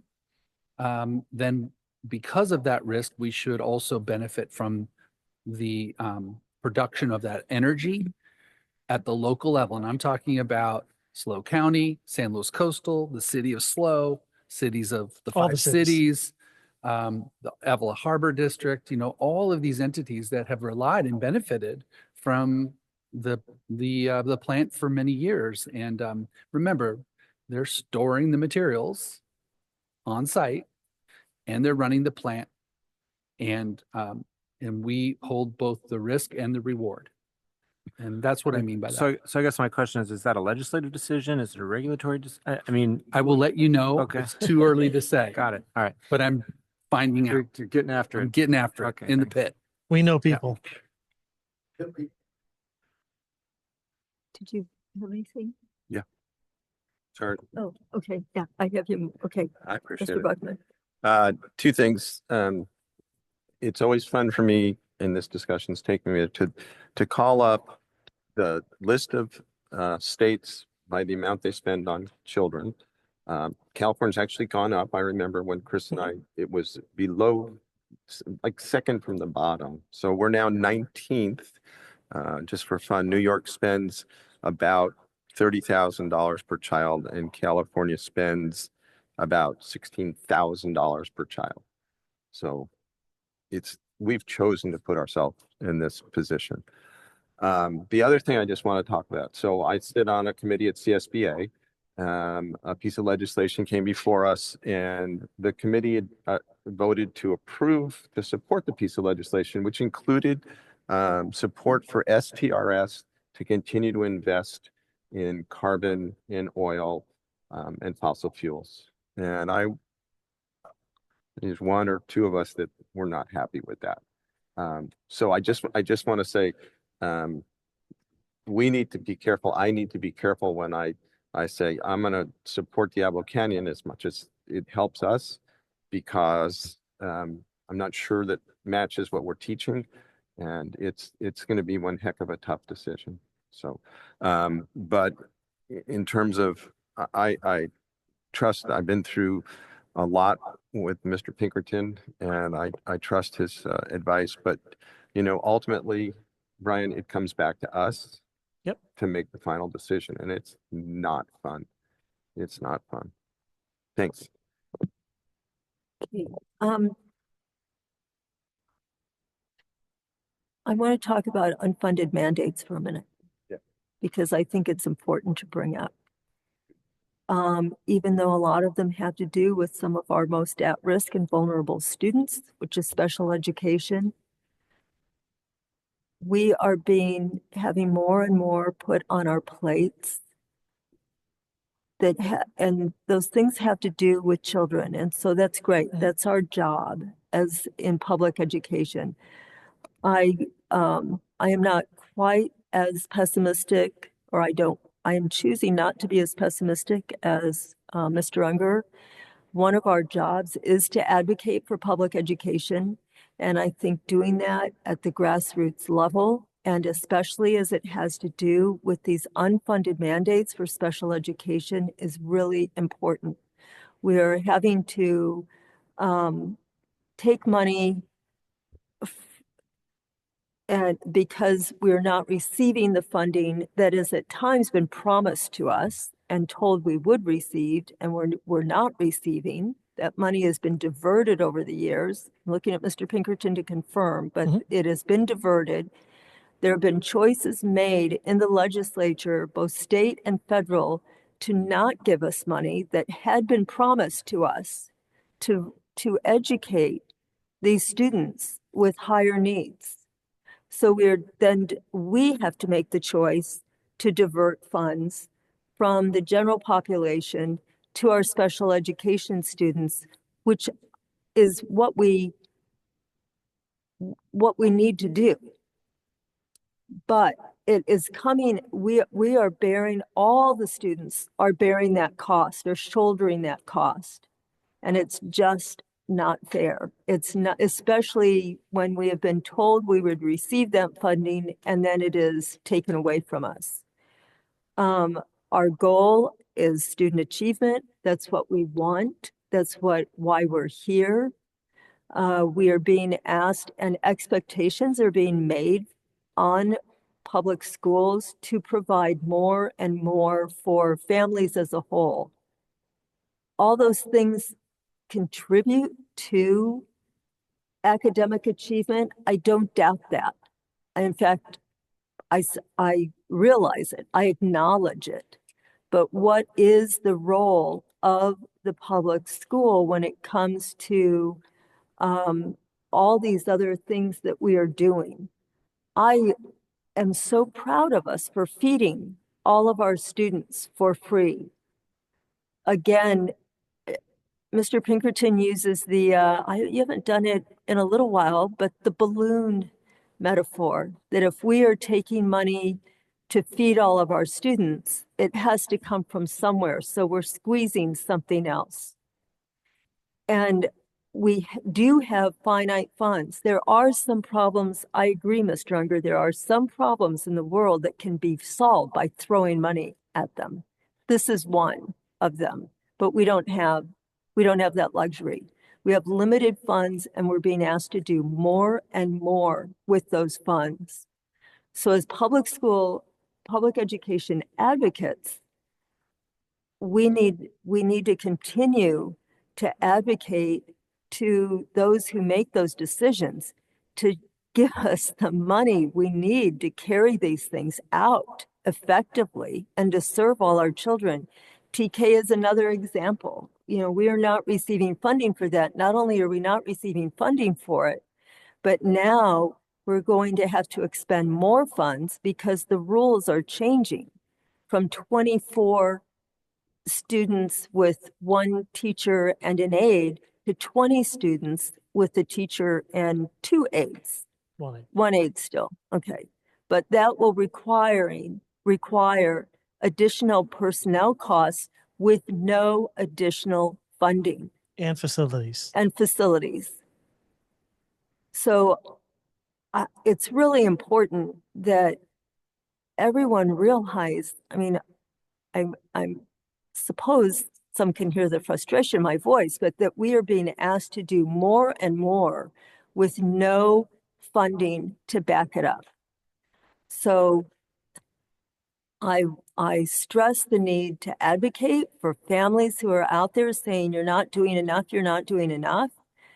There are resources to take. You can write your legislators, contact the people who are making these decisions and placing them upon the shoulders of public educators. So that's my 2 cents. I feel pretty strongly about it, but we need more funding in order to keep doing what we're doing effectively. So on that note, this is an action item to approve our actuals. Well, I move that we approve the actuals. We have a motion by Mr. Banfield, a second by Mr. Clausen. Thank you. Mr. Banfield, Yes. Mr. Clausen, Yes. Mr. Buckman, Yes. Mrs. Hinton, Yes. Mrs. Roger, Yes. Mr. Unger, Yes. and I'm a yes. Thank you.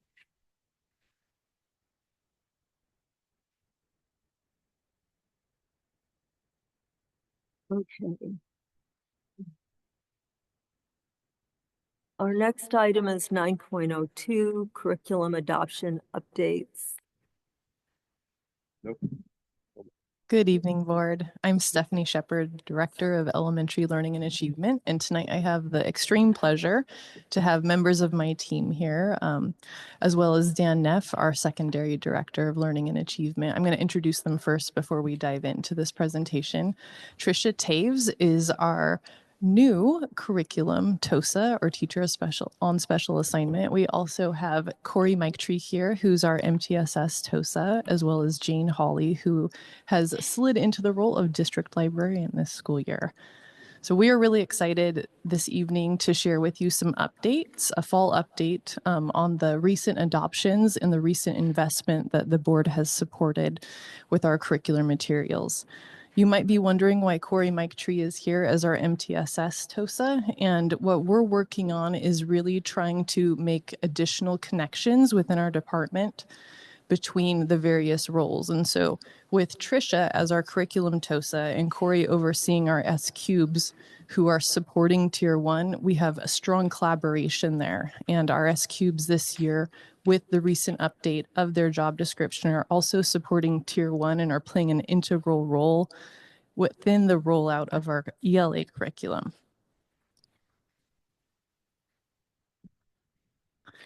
So elementary will be giving some updates on English language arts, while secondary will give an update on their ethnic studies curriculum. So I'm going to take you a little bit back in time, 2 years ago, when you all adopted Benchmark Adelante, as well as Advance for our DLI sites in grades 2 through 6. And then throughout last year, you heard updates on our pilot teachers who did an incredibly amazing job of going through 3 different curricula, going through the training, implementation, as well as the evaluation of those materials to land on Benchmark Advance, which is the same curriculum company that our DLI sites had selected. So with that, we are now really at the point where the rubber has met the road because we have done some of the training over the summer. We're going to talk about that, as well as made some plans for ongoing support throughout the year that Tricia and Corey are going to discuss with you, as that is supported not only by Tricia and Corey, but our S cubes at the school sites. And here's Tricia. Thank you. One of the key elements that attracted teachers to Benchmark is its focus on developing reading and writing skills through intentional knowledge building. Benchmark's curriculum in English, as well as Spanish at our DLI sites of Pacheco and Baywood, provides a vertical progression of unit themes from kindergarten all the way through 6th grade. This allows for increasing depth of learning as students advance through the grades. This also allows collaboration between grade levels and opportunities for student activities on site. Right now, in our 4th week of school, teachers are diving into Unit 1. Unit 1 is a theme of life sciences across the grades K through 6th. So all across our schools, our students are engaged in exploring essential questions related to nature and living things through the reading and the writing that they are doing. This shared focus provides opportunities for students to connect content across grade levels, and as they continue through, build on previous learning that they did in grades prior. This is where we are right now in that Unit 1. So prior to the start of the year, teachers received training and support on the implementation of Benchmark curriculum. All teachers hired prior to the start of school received 2 full days of implementation training from our Benchmark trainers.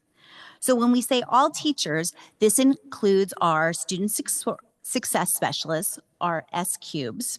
It includes our English learner specialists. It includes our resource teachers and our special day class teachers.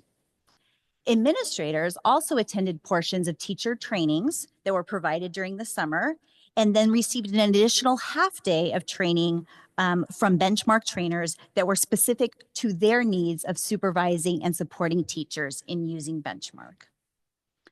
So the teachers that we've hired after the first day of school, they are not going to be left out. We have yet another training that is scheduled for September 30th. So our brand new teachers that have just joined us are going to be receiving training from Benchmark September 30th. And another great thing, all materials have been ordered and delivered. Great.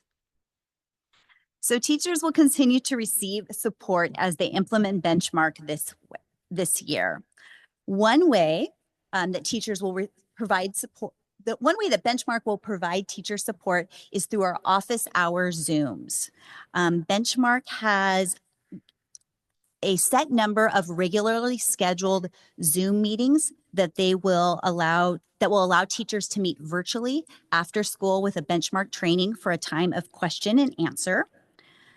Also, we have support for our multi-grade classrooms. To date, Benchmark trainers have supported implementation in a kinder and first combination class, and we also are pending meeting with some of our upper grade combination teachers. There's 2. Lastly, very exciting, our grade level team planning days. So the morning portion of our upcoming grade level planning days, we're going to be devoted for grade level specific support from our Benchmark trainers.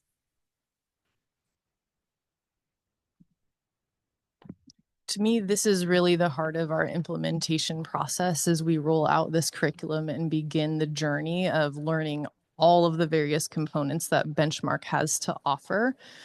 Along with what is described here, we have created an implementation guide for teachers that shrinks the change, so to speak, for them, so that we're not asking them to implement the entirety of the program, because in actuality, that would take them probably the better part of a school day if they were to teach each and every component and follow every single piece of the curriculum. And so we've shrunk it down to a more manageable size, and we're rolling that out over the next 2 years. I also want to speak to a little bit more about what we are doing. So Tricia shared what Benchmark themselves is providing alongside us. And then there are some pieces that we're doing as a district, because we know that beyond that initial training, which can be quite overwhelming, questions are going to pop up along the way from our teachers and from our administrators as they begin to implement this program and go into the Unit 1 curriculum. So one thing that we're doing with administrators is going on what we're calling admin learning walks. And so these are non-evaluative for teachers.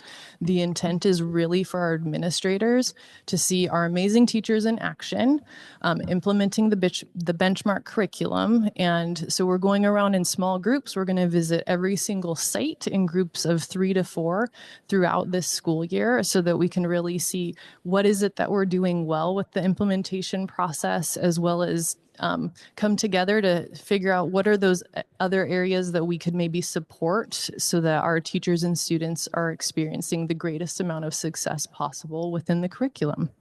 And Corey's going to share a little bit more about our S-Cubes. Yeah, so our S-Cubes, we have them at 9 of our 10 sites, and they too were trained alongside their teachers. They were also trained, most of them in an upper grade for Benchmark, as well as a lower grade. And then that group also received their own half day as well from the Benchmark trainers about how to support teachers on site. And what that support looks like is kind of different across the board, but it could be in the form of a grade level collaboration meeting. It can be in the form of one-on-one meetings with the S-Cubed and the teachers. It's team teaching, it's conversations in the hall. These are the folks that are on the ground at the site, getting all of those questions that any teacher has, celebrating those successes that any teacher has. One example of that support is Tricia made this wonderful tool that kind of showed the building knowledge tool that we're going to be using for assessment and how it kind of aligns and how teachers would use that tool to inform the report card. It was the S-Cubes that kind of did the lead learning alongside classroom teachers and have been rolling that out to them. It's a great partnership with our S-Cubes because, as Corey said, they're the ones in the sites. And of course, as Benchmark is providing their training, we want the training that we're providing within the district to be really responsive to teachers' needs. So we've been listening to those student success specialists. What are teachers needing as they look at that implementation guide that Stephanie talked about? And they're looking at the pieces of the curriculum that we are asking for this year, the first year of implementation, for them to really use and try. What support do they need along the way? And we're hoping, of course, to provide this support through learning tools such as slide decks, such as professional learnings at staff development meetings. I recently got to go to teach and led them through learning about the culminating task and the evaluation tool that goes along with that. And with that grade level planning, we want to be responsive to teachers' needs. So as we get ready to prepare for our grade level team planning days, really listening to what teachers need from Benchmark as well as us to help them be successful. And of course, if they're successful, their students are learning and successful as well. All right, so some celebrations that we want to share. Teachers began the year with what is dubbed as the launch unit, or some are calling it the Unit 0. And this focuses on routines and procedures for the students. This is a foundational element that is really, it's a starting point every single school year, regardless of which grade level kiddos are in. And so they are reminded of the routines, the expectations, the procedures at the start of the year. And it really was one of those pieces that was particular to Benchmark and that our pilot teachers really appreciated. And we have heard feedback from teachers that this piece still is something that is appreciated before they're now diving into that Unit 1. Another celebration is we had several 5th and 6th grade teachers, combo teachers, I should say, 5-6 combo teachers that were attending the training over the summer that expressed a very strong desire to have their 6th grade colleagues take a look at the curriculum. So originally in our adoption, we presented it to the board, that recommendation that we adopt Benchmark for kindergarten through 5th grade at our English only sites, and that recommendation was approved. following the amazing training that we were receiving from Benchmark, our teachers were realizing that there is some strong curricular coherence if we have bookended our curriculum in TK and all the way up to 6th grade with that same Benchmark curriculum. So this year, what we're doing is actually having our TK as well as our 6th grade teachers.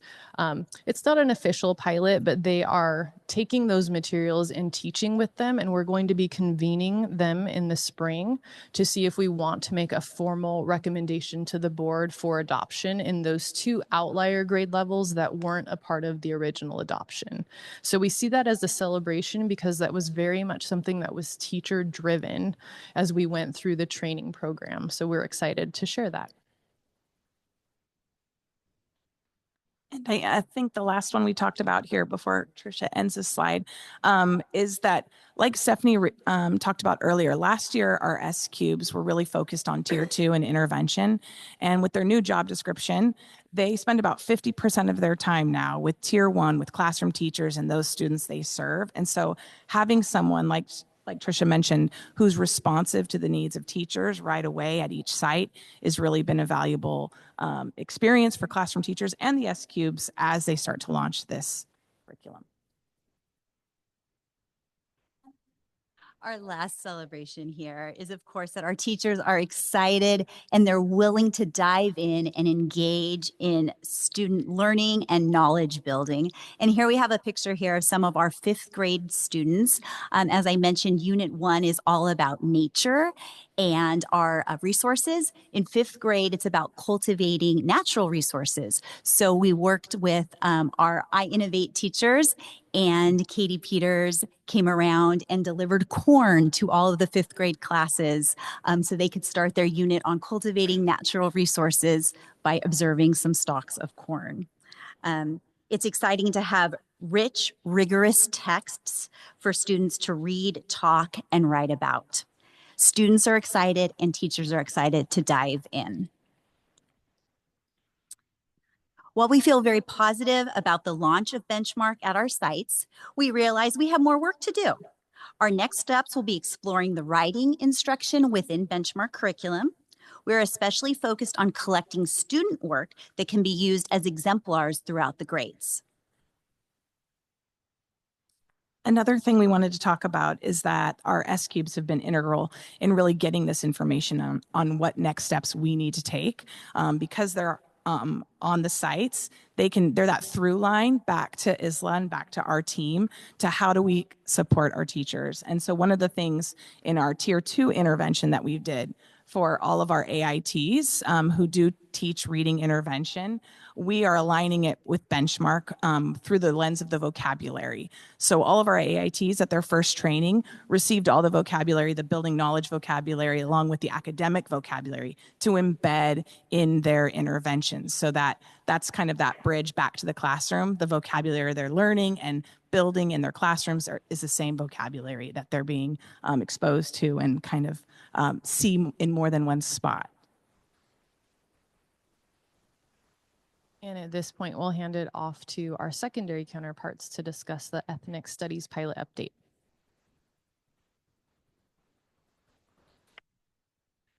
Thank you, Ms. Shepard, and thank you, board, for allowing us to give you an update on where we're at with our ethnic studies pilot. Very happy to have Ms. Holly here. Even though she's the district librarian this year, last year she was secondary TOSA, did a ton of this work. And so you're going to see a lot of this is a recap that you saw last year when the bulk of the work was done to create that pilot course that we're running this year. So a lot of this should look familiar. So just as kind of a broad timeline, AB 101 was a law that basically instituted schools would have to have, or high schools would have to have a graduation requirement of an ethnic studies course. So districts could have discretion on kind of what that looked like. And so that's sort of started the whole thing. Coming with 25-26, required to offer that course.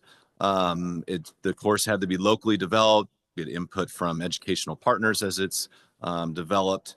And then basically by graduation of 2030, that class has to have it as a graduation. They're graduating having met that requirement. So really it's that freshman coming in 2026, they're the class of 2030 that it's a graduation requirement for them. So that kind of set that backwards mapping of when it has to be in place. Because developing a new course that becomes a graduation requirement is a fairly large deal. And so that's a rough timeline for that. I'll let Jane kind of, how did we get to developing the course? What was that bulk of that work last year? So we did a lot of public input sessions for a variety of our community groups, including our students, our staff, our parents, and also the public. So we had a very robust process for the review of the curriculum that our district developed before it came to you at a public review and when you adopted it last May, April, around that time. And what was wonderful about that experience, being the person who got to meet with all of the groups here, was to hear how much excitement there is for ethnic studies in our district, and also how much interest there is in making sure that we do it well so that our students are served really well with this course. And this was a part of the public review. As you remember, there was a website on our district website for ethnic studies that had our full curriculum and all of the readings available there for anyone in the public to see. We also had information go out to our middle school and high schools, since our middle schoolers will eventually be affected by the institution of the graduation requirement, and then also public review stations at the school sites with all of the books and the courses of study available for anyone to come see. So looking kind of that overall timeline, if you look, okay, rolled out in 2021 to then seniors graduating in 2030 have to have taken it in order to meet that graduation requirement. You can kind of see the breakdown of how it was developed over time. Which then landing, where are we right now? Well, we're piloting the course, right? To then figure out how do we want to do it. We have a couple different options so that we can then make a good determination and be brought to the board for you guys to decide what exactly is going to be that course that becomes a graduation requirement for that class of 2030. And so as you see kind of between December of 2021, where basically that's when it sort of came out and districts then had to start considering, well, what is this going to look like, all the way through those years of 22, 23, 24 of kind of figuring out, partnering with Cal Poly, putting together the group that's going to work on it to make sure we have all the appropriate input, then really looking at, well, what is the curriculum going to look like? What are those courses? Are going to be upper level, lower level? What is it, a year, is a semester? All these sort of decisions that districts are figuring out, us included, to then getting that feedback, recommending it for A through G approval. So it's a college prep course, to then now piloting and sort of seeing what that is looking like, which that's where we're at right now. And so what does the pilot course look like? So there's two versions, and they're happening at two different times this year. So there's sort of a lower grade level version, maybe a grade 9 or grade 10, that is currently being piloted at Morro Bay High Schools, about 13 students in it. So it's going for this fall semester. Then in the third trimester at San Luis High School will be sort of that upper grade level version. And that currently has about 33 students registered for it, and that'll happen in trimester 3 of spring semester. So then looking at, so we're piloting right now in the one course, third trimester or second semester will be at so high the other version. So what happens? So as those teachers are piloting it, we're working with them, sites work with them, support them. How's it going? Through that process, we'll also be eliciting feedback. I'll be meeting with those teachers, do one at the end of the first semester and see, okay, how did it go? Talk to the kids, talk to the teachers, what's working, what do we like? What do we maybe not like? What would we like to change? Same process then happens at the end of the year with the slow high course, and also bring both of those teachers together. What did they like? What did that? As well as update you guys with information, because then at some point, right, we have to then present and make a decision about what is the course we're going to be doing that will be that graduation requirement for that graduating class of 2030. And so that'll be all in that process this year, likely going into next year as well. Would be by latest spring of 26 that have to be adopted, because those freshmen will be coming in the fall of 26, and you don't throw a new graduation requirement on them when they've already started high school, right? You want to front load them because then you're figuring out there's only so many courses they can take in their high school career, and working electives versus those requiring, and trying to meet, kind of think back to when I presented before, of opportunities for kids, right? And so how do we making it work to meet all those different opportunities that kids want? And also, just as a teaser, we have a personal finance requirement coming as well that's been handed out from the state that we'll be working on as well, to see what that looks like as well. And we're not alone. Every district is working on this. Our neighbors are working on this. We have, great partnerships with our neighboring districts. We're all in the same boat of working this out. So we're not alone, which is nice. And so we'll do the same approach with personal finance and what that's going to look like.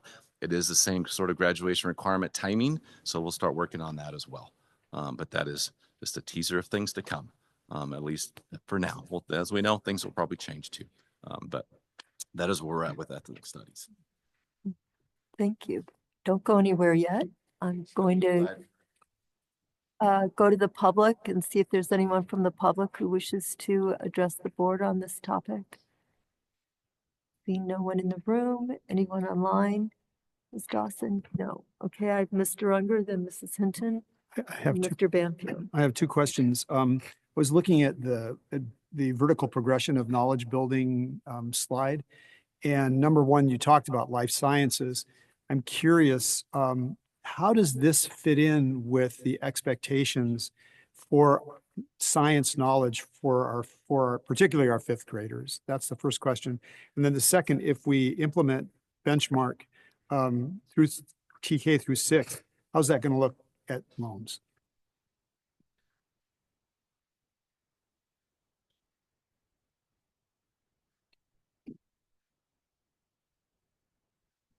I think that, I'll speak on how our vertical progression is going to support our history, social sciences, as well as our science. That is one of the wonderful strengths of the benchmark program, is that one of the pillars is that knowledge building. So when we think about the vocabulary that students are going to be familiar with, the background knowledge that they're going to have as we carry that into our district board approved science and history social studies curriculum, it's just going to make that learning even more robust. One of the great pieces also is, yes, our fifth grade science testing, but also as we move into third, fourth, fifth, all of that standardized testing. It's what students are asked to do a lot, is to look at texts that are grade level texts that are around some piece of knowledge, and to read multiple texts and then write about them. So it's going to feed right into what our students are asked to do as well on the standardized tests. Mrs. Hinton. Oh, Yeah, I was Oh, going I'm to speak to sorry. the Loams Sorry. part. When you asked about how it might affect Loams. So a few years ago, you may remember we did our secondary ELA adoption ahead of the elementary ELA adoption, and we adopted into literature that is being used at the 6th grade at Loams. And I think one of the reasonings behind having it different is because the students within Loams will go from 6th to 7th to 8th all in one program. So they'll start in the new curriculum at that new school site when they matriculate from the 5th grade to the 6th grade. And that way teachers can also collaborate with each other from 6th through 8th within Loams. And then that extends up to Morro Bay High and Slow High through the 11th grade. And for our city schools that have 6th grade, what that really provides for them is some equality with the type of professional development and consistency. Should we move forward with benchmark, we were having to pull them separately and have to design entirely different professional development. And so them having that cohesion, TK through 6th grade within the city schools, as well as the cohesion 6th through 8th grade at Loams, it's logical to us that we would move in that direction if it's a good fit for our 6th grade teachers. Mrs. Hinton. Wonderful presentation. And I've read a number of the books that are associated with the Ethnic Studies program. I think you've made wonderful choices in just about all cases. I have the core supplemental materials, and I have raised this issue already with Mrs. Yamashita, that I thought, and of course, my background is that I taught Mexican Americans for 25 years in their own language many, many times because I was a certificated bilingual teacher in a neighboring district. So I know the families and they have come across the border. This is a book, Tell Me How It Ends, about crossing the border that I thought, well, was sort of incidental and not really very typical of what their experience might be, in that it's by an interpreter for children who come without parents. And the form was not designed for children, but for adults who are called into court, and it's a naturalization form.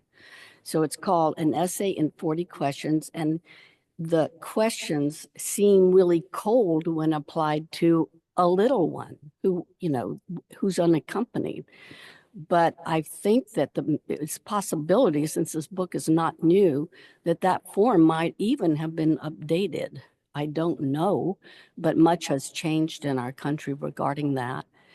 And so I was thinking that for that particular culture, having had some professional experience with it for most of my life and spent a lot of time in Mexico and absorbed the culture, loving it, that there was more that could be shown about that was representative of that culture, of its greatness. And yes, we're showing struggles too. That's done very well in some of the other books.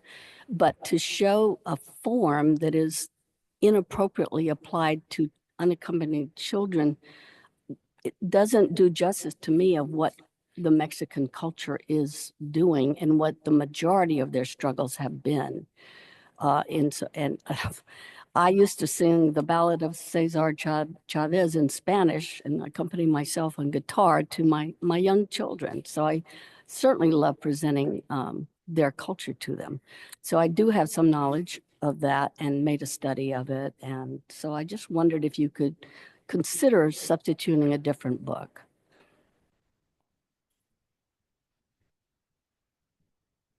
I appreciate the comments you made about how difficult immigration can be for people, especially unaccompanied minors. And one of the major themes of that book is how humans get stuck and lost in processes. And like you said, this is representing a piece of an immigration story.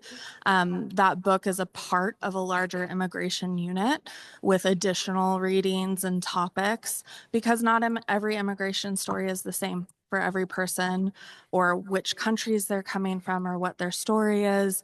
And so I would say, to add to the discussion, that unit is investigating the history of immigration to the United States for multiple groups of people throughout time, also looking at the evolution of our immigration policy in the United States throughout time. So just to speak to that book in particular was chosen, I think, because it engages students. This is a 12th grade book. Some of the students in the book are young children, some are teenagers. And one of the reasons that was selected is because it felt highly relevant to a child's experience that students could connect with. As you also said, more has happened since that book has been published, having to do with the topic of immigration. So something that's really interesting about ethnic studies is it constantly has to evolve and update based on what happens in our communities and in our country. I'll let Dan speak to the reconsideration of the book portion. I think it's also part of a pilot too. And so as we engage in those with students and the teachers doing it, okay, what worked? What were certain texts, not working, whatever. That's part of the pilot, is figuring out to then solidify moving forward. What is the text? What are the supplemental texts for that course? Mm-hmm. So that's part of the journey this year in piloting it, and the feedback that we'll get.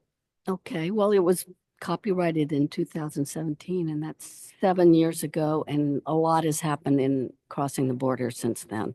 Correct. And I would think that they would have done something about it, but I think they were caught without proper induction procedures for unaccompanied minors, and that it appeared to be heartless. And it probably was, because it was only a form. But so that's all. I just think that it can be, it's not really representative of what I have learned from Mexicans themselves about what their experience is. And I also have Ukrainian refugees from the war. My daughter-in-law is Ukrainian, and they've got their green card. So, you know, a lot of people want to be here now. And so it makes you wonder if it was as bad as this, why they would ever want to come in the first place. Yeah. So appreciate, again, so this is all part of that pilot, right? Of receiving that feedback to then, before we solidify, yep, this is what entails the course that's piloting. So we appreciate the feedback and kind of engage in a similar process with the students and the teachers as we go about this year and teaching kind of both courses. I'd like to also remind the board that we have a book opt-out policy for any of our families. And so we already have in policy that if a family chooses for their child not to engage in one of the novels or textbooks elements assigned, that the teacher will work in collaboration with the family to come up with an alternative assignment. And so Jane and I had discussed specifically for these ethnic studies courses, rather than each teacher trying to develop the appropriate alternative assignment, we will pre-decide what the alternative text could be for each of these books so that it's standardized across our school district in the future. That came to light with the conversation with Mrs. Hinton, and that work hasn't been completed yet. So when we come back to do the ethnic studies update, probably in the springtime when we're doing the second class of the seniors, we should have that information to share with you all. Okay, thank you. Thank you very much. Thank you. Mr. Banfield. Yeah, I was looking at the presentation and backing up to Benchmark and how it provides support. What are the office hour Zooms all about? Absolutely, I could speak to that. So what the office hour Zooms are is an opportunity for teachers in a very low pressure, they don't have to invest an entire hour after school, to simply pop in on a Zoom meeting with a benchmark trainer. So right now we have on the calendar 2 Zoom, one with a lower grade focus. Of course, any teacher is invited, and one with an upper grade focus. And the trainer will be available on Zoom for that hour. And as teachers have questions, they can pop in, ask their questions, or of course, stay and listen and learn from others. That office hour Zoom was available one-on-one with our first grade multi-grade teacher, and she found that very valuable, got to have her questions answered in a really, not structured way. So as a question came to her mind, she was able to ask it and get it answered right away. Okay, good. There was something else. I saw reimagining classroom libraries. What is that?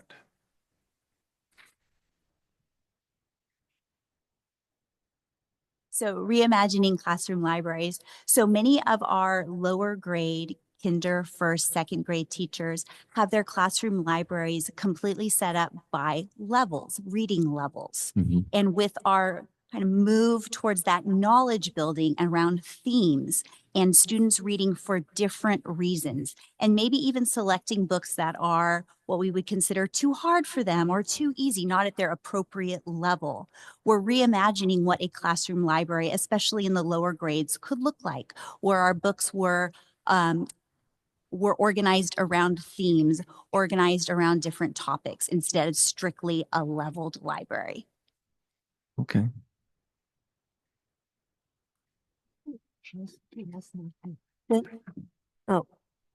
Mr. Unger. Yeah, I'm curious. I'd like to know a little bit more about the classroom libraries. We did do a lot of investment in the level reading programs, and I've had teachers say, well, we've got these classroom libraries, and now we're going to have to get rid of all the books that we've invested in. So can you tell me what will happen to the leveled readings and how we're going to make sure that they're not going to waste? Yeah, so I can speak to that a little bit. Last spring, we knew about this because we also had leveled readers in our academic interventions.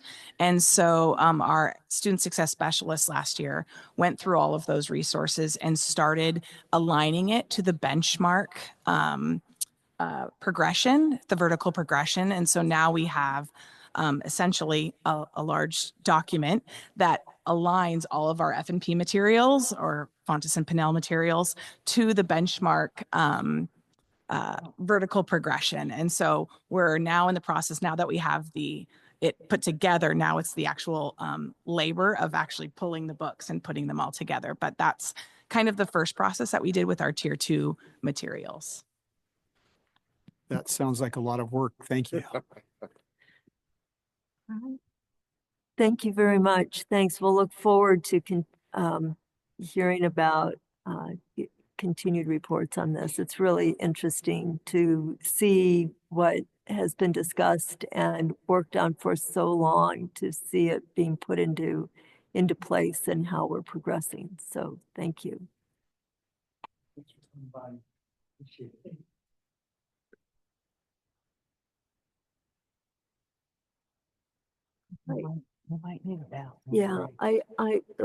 Yeah, I'd like to, we can't quite make it to the end here, I don't think. If everyone could, it's 8:49. If we could be back here at 9 and ready to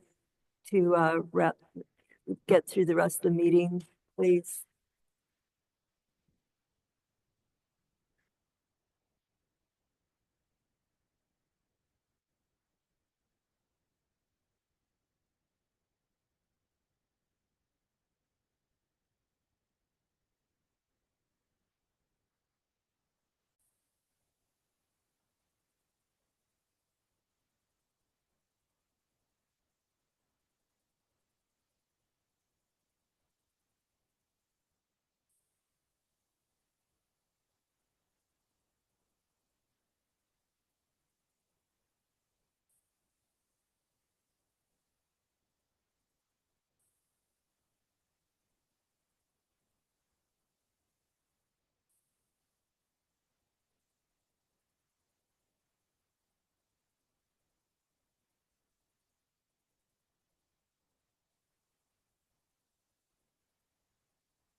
Masha is all ready to go. Oh, sorry. Are we good? Okay. So we are headed on to item 9.03, our equity actions update number 1. Good evening, board. I'm waiting for my slides. Perfect. I am very excited to get to chat with you about our many equity-focused actions this year in LCUSD. We heard loud and clear through my work with Dr. Prater and you last year, equity, making sure all students have the opportunity to achieve, opportunity of access was a goal of the board. And to that end, we tried our best to design a robust equity action plan. So this is to recognize inequities in our systems of our schools and district, and we want to try and make transformational change that gets all the way down to our students, specifically our marginalized students. Those are in the center of the work, our English learners, our socioeconomically disadvantaged, foster homeless youth. Those are the 3 groups explicitly called out in our LCAP that we're required to address. Also, our special education students, where about 15% of our student body are identified as having special needs. And we also want to make sure that they get the support that they need. And to that end, no one group of employees in our system can make a difference. And instead, we all have to work together. So the principals, all of our staff members, classified and certificated, as well as our parents, families, and community, have to circle around the children to help support and make this transformational change happen. And so we designed an equity actions that address supporting each of these different groups in supporting our students. So first, I'm going to talk about the work called Leading Equitable Schools, and it's leadership development, which includes the leadership of our principals and teacher leaders and counselors. And it's through the Center for Educational Leadership by the University of Washington. The why of the work is to really center our focus of our school leaders on our most marginalized students. And our principals and school teams will get specific time to engage in authentic, sometimes uncomfortable or new, relevant conversations and focus on specific measurable outcomes. This is not soft equity or feel good equity. This is making countable, measurable changes for students of all kids. And we want to look at and recognize the inequities and barriers that exist in our schools and school systems and build capacity and make sure that we can remove barriers when we see them. We are really focused with these principals and teachers on developing a vision for what an equitable school looks like and sounds like. Social, emotional, and academic development of all students. We want to build spaces again for authentic conversations. We want to help our staff become more self-aware on their own identities, their experiences with their identities, as well as starting to identify the biases they may have or the biases they see and hear around them. And we want to develop a vision for teacher learning culture that is centered on equitable experiences for all students. So I mentioned we got to spend 2 days together in J2 with our trainer, Joanna Michelson. Yeah, Michelson. And Joanna helped the group through some activities like What's My Name? We also worked on activities about colorblind spaces and norms. And we started to talk about the vision for Center for Equity Leadership for equity means students feel happy and proud. And so we started talking about how to do street level data interviews with our students about who are the heroes in your school day and who are the villains in your school day. What makes you feel happy and proud at school, and when are moments that you don't feel happy and proud at school, so that we can start to develop better systems around that. So each school team got sent home with homework to collect some street level student interview data. We're going to bring it back together and share in October, and we're actually going to have some fishbowl student group activities. So Los Osos Middle School and Morro Bay High are going to be working together on the embedded session days, and Slow High and Laguna are going to be working together on their embedded session days. We're going to come together on Zoom in November for a 3rd day of professional learning, and then we're going to do 2 culture walks, one in January and one in March, where we look at what's up in our classrooms and what's up in our non-academic spaces like offices, libraries, cafeterias, etc. The 4th embedded session day right now is TBD because our teams are going to decide how they feel they could best use that time at a school site, further investigating these 4 things. One of the options also is having our school teams join parent group parent meetings and do some street level data and equity focus walk during those parent group meetings. And then we'll have another professional learning day in April and another professional learning day and celebration to wrap it all up with a bow on it in June. The next thing to support, again, our secondary schools is Inclusion Belonging 201 Site Equity Challenge teams. And this is in partnership with the San Luis Obispo County Office of Education. Last year, we started our work in Inclusion and Belonging 101 meetings. And so schools moved on to 201. Again, we see a discrepancy in student achievement, discipline rates, attendance rates, student perception data in our youth truth surveys, and disparities in the overall sense of inclusion and belonging among students and families. And so below, you'll see that we heard loud and clear from LCAP surveys, Youth Truth data, Healthy Kids data, the Common Ground Advisory Task Force. Everybody was asking for staff training in the areas of equity and engagement and inclusion. And so that is what this work is about. So each of our secondary school sites, again, that's Los Osos, Laguna, Slow High, Morro Bay High, and Pacheco is involved in this one because they had a robust team involved in the 101, so they chose to move on to 201. The Site Equity Action Team is writing a very clear and specific goal that, again, they're narrowing their focus on one subgroup of students and an achievable outcome that they hope to change. We're hoping to build leadership capacity and provide tools to implement new strategies at sites that build relationships and climate and culture of belonging using cultural responsive lens. We've partnered with Pedro Arroyo, Sandra Saruf, and Saren Ruggles to be our facilitators through the County Office of Education on this group. We're trying to recognize where bias and cultural norms are creating dissonance in our school system. We made sure that this work is aligning with the work out of Center for Educational Leadership. So we're making sure that this work is also centering on student voices of an identified subgroup of students. They're going to acquire 2 or 3 concrete tools for equity and assessments that they can implement school-wide. And again, we'll have measurable qualitative and quantitative outcomes to share with you. So the structure for this group meeting is we did a kickoff all day in August before the school year began.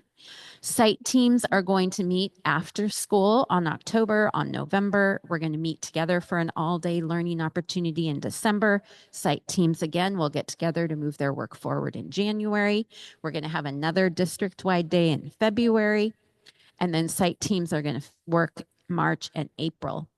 And then we hope in June, we're going to have the district-wide evaluation of the site equity challenges. And each group is going to get to report out what their goal was. Did they achieve it? Did they not achieve it? And what they see their next steps are going to be. And then we are continuing a new cohort of Inclusion and Belonging 101, learning about the frameworks of equity in partnership again with the San Luis Obispo County Office of Education. And so this is laying the foundation and framework thinking around equity that our staff needs. So for example, they're developing a knowledge about race, culture, ethnicity, LGBTQ+, with engaging activities to support systemic change and expanding an equity lens.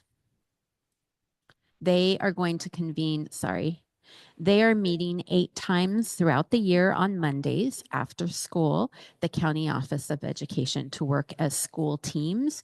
We pay our teachers an hourly rate and any classified staff an hourly rate that want to attend. We have approximately about 40 of our employees engaged in this Equity 101 training this year. And then finally, we talked about how we need to ensure that our parents have support and voice as well. And so Michael Boyer has been hired on as a consultant to lead our equity parent outreach and education.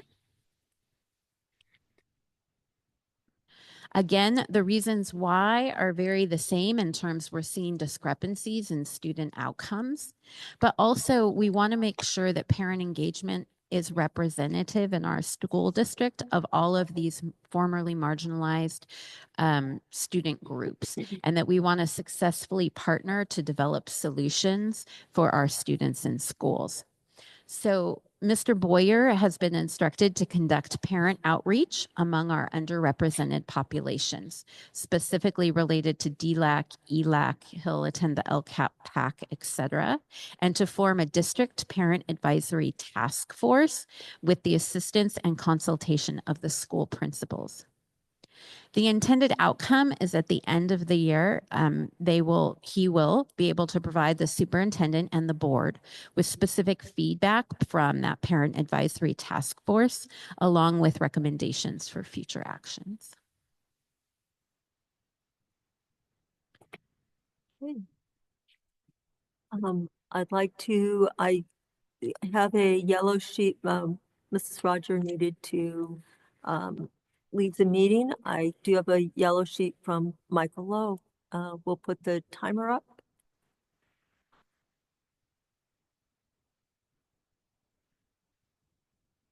And there you go. I'd like to start by reminding the board of the report that Jackie and I put together and presented at the February 15th study session earlier this year. We highlighted for the board that the district was not making progress achieving equity goals and that the same recommendations were being recycled each year for board presentations. I asked the board to realize that this presentation is about $185,000. That's the cost estimates highlighted in the LCAP for these training and efforts. The board should remember that the LCAP funds are meant to benefit foster youth, SED students, and English learners, which make up about a third of our student population. My concern with this presentation is that many of the goals aren't actually or don't seem to be tied to student achievement and outcomes, and that the accountability in there has more to do with staff attending trainings and staff's understanding than actual students' success. I recently got to sit in on a panel discussion through a program that I'm a part of that included school district leaders from across the Central Coast. I heard about McKinney-Vento and providing students with transportation. I heard about the LCAP and working with parents, and heard about newcomer programs to help students new to our country. By the way, Mr. De Leon at Laguna Middle School, new English teacher, really seems like he has a great heart for these students. He needs a library in his classroom for Spanish-speaking students. The PTA was only able to accommodate about a quarter of his grant request.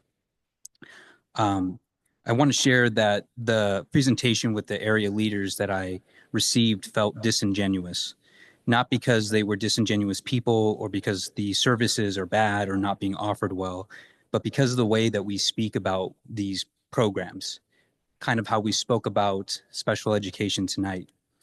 McKinney-Vento is a federal law that requires LEAs to provide homeless students with transportation. LCAP and parent involvement is required by California Ed Code, and immigration law requires us to provide newcomers with education. A true, genuine DEI lens would recognize that these aren't programs. These are rights that our students have to obtain an education, and rights parents have to be involved.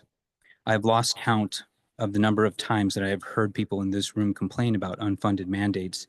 And I wonder if we realize that when we do this, we're actually complaining about the laws put in place to protect the rights of all students to access education. You have all agreed already to spend these resources when you approve the LCAP. So please ask staff, how are they going to connect these dots? How does this help our LCAP students? How are we going to measure that they are benefiting from this? How is this going to be different from the past failed attempts at addressing equity issues in our district? Thank you. Thank you. I understand Jackie Lowe also wishes to address the board.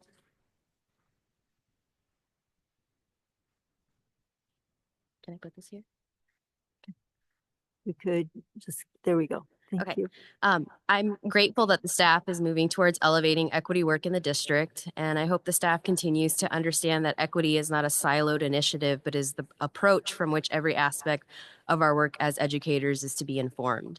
I participated in last year's inclusion and belonging sessions at the county office along Mrs. Yamashita, other staff, and Ms. Sheffer. We had the opportunity to work through case studies and presented to the class that equity issues boil down to accountability when harm is done. After tonight's closed session statement from the board, I can't help but still feel that our leadership and school board can dig deeper into what equity work takes because of what appears to be an insistent aversion to accountability, true caring, and love. Education activist Bell Hooks argues that always thinking of love as an action rather than a feeling is one way in which anyone using the word in this manner automatically assumes accountability and responsibility. I heard Ms. Sheffer read a statement tonight that seemed to be more focused on the reputation of the district than the harm that the words caused. You cannot acknowledge that an employee is no longer fit to teach and work here and then disparage the victim and her family for using their voices. Whoever told you that this statement would help the image of the district misled you. Further, I want to emphasize that systems operate as they were designed. Educational equity work is about how systems operate, the healing and the harm that is caused. It involves how power is defined, practiced, and shared. Our equity work must always analyze these systems of power within our schools and our organization. Here are a few examples. I listened to a long discussion tonight that viewed funding through a deficit lens. I wonder what it would mean to develop a program within our means. What would it do if we viewed the state as not asking us to do more, but perhaps the state is asking you to do things differently? Last year, Laguna Middle lost a leader of color after only 1 year in our district. The partnership with parents and community seems to be an exclusive right for a select few. The consequence of the inequities in these systems will continue to impact students because how our teachers feel impacts student learning, how parents feel impacts student learning, and how the community feels about this organization will impact student learning. I have requested to participate in this parent task force without a response from Mr. Boyer. And I would be grateful to continue serving my community with the training and educational equity and the research I have studied and completed. I hope my impression that I will be blocked from participating yet again this year is incorrect. If Michael Boyer is given access to this work in a community he does not live in, I should as well. Researchers argue that strengthening stakeholder collaboration has the potential to disrupt inequitable practices. And as Ms. Yamashita stated tonight, we do need to work together. Thank you. Thank you. Is there anyone else from the public wishing to address the board? All right, we'll come back to the board. Any questions or comments with regard to this, Mrs. Hinton? So, Ms. Yamashita, how will the equity team that is comprised of some board members, a couple of board members, and some other people, how will that shape up? Yeah, that's a great question. I have an email draft sitting in my Outmail email box to, I think it's you, Rob, and Mark on that district equity team. And so I was going to be reaching out to request when you were available to attend some of these. Did you want to go Monday afternoons or did you want something during the school day? And then I will assign you to one of these equity initiatives to join in. Great. Looking forward to it. Yep. That's the plan, and it's coming to you hopefully tomorrow. Okay, Mr. Unger, then Mr. Clausen. I am curious about how we will be accountable for student outcomes. Can you talk to me a little bit about more about that? Yeah. What sort of outcomes we're looking at, what we hope to achieve, and how we're going to collect data on that? Yeah. So I would say the big outcomes we're hoping to achieve is across all of those metrics and measures that I listed throughout the presentation: CASP academic assessment, LPAC students being redesignated at higher rates. Also, the social emotional DEI questions on youth truth and the California Healthy Kids Survey data about do you belong in school? Do your teachers treat you with respect?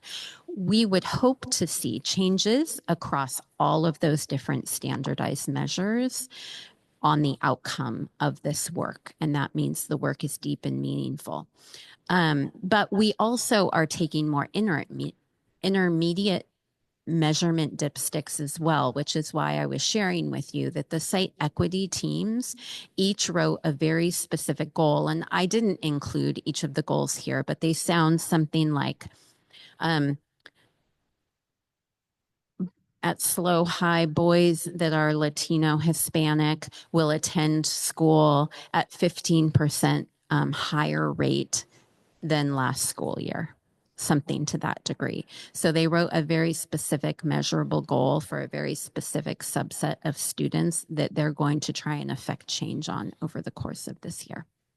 So we can share with you later in a Friday focus or something what the specific site equity challenge goals are. Mr. Clausen. Yeah, I was wondering if you could maybe expand on what Mr. Boyer's program is and his background and why we selected him and what he's doing and his deliverables are for this year. Yeah. Dr. Prater, would you like to speak to that? Yeah, I sat with Mr. Boyer he and I sat on the YMCA board for nearly a decade together.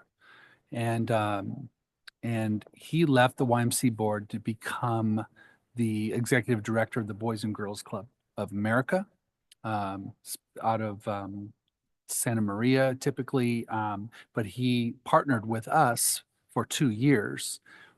We tried to start a Boys and Girls Club pilot at Lambs and also out on the coast. And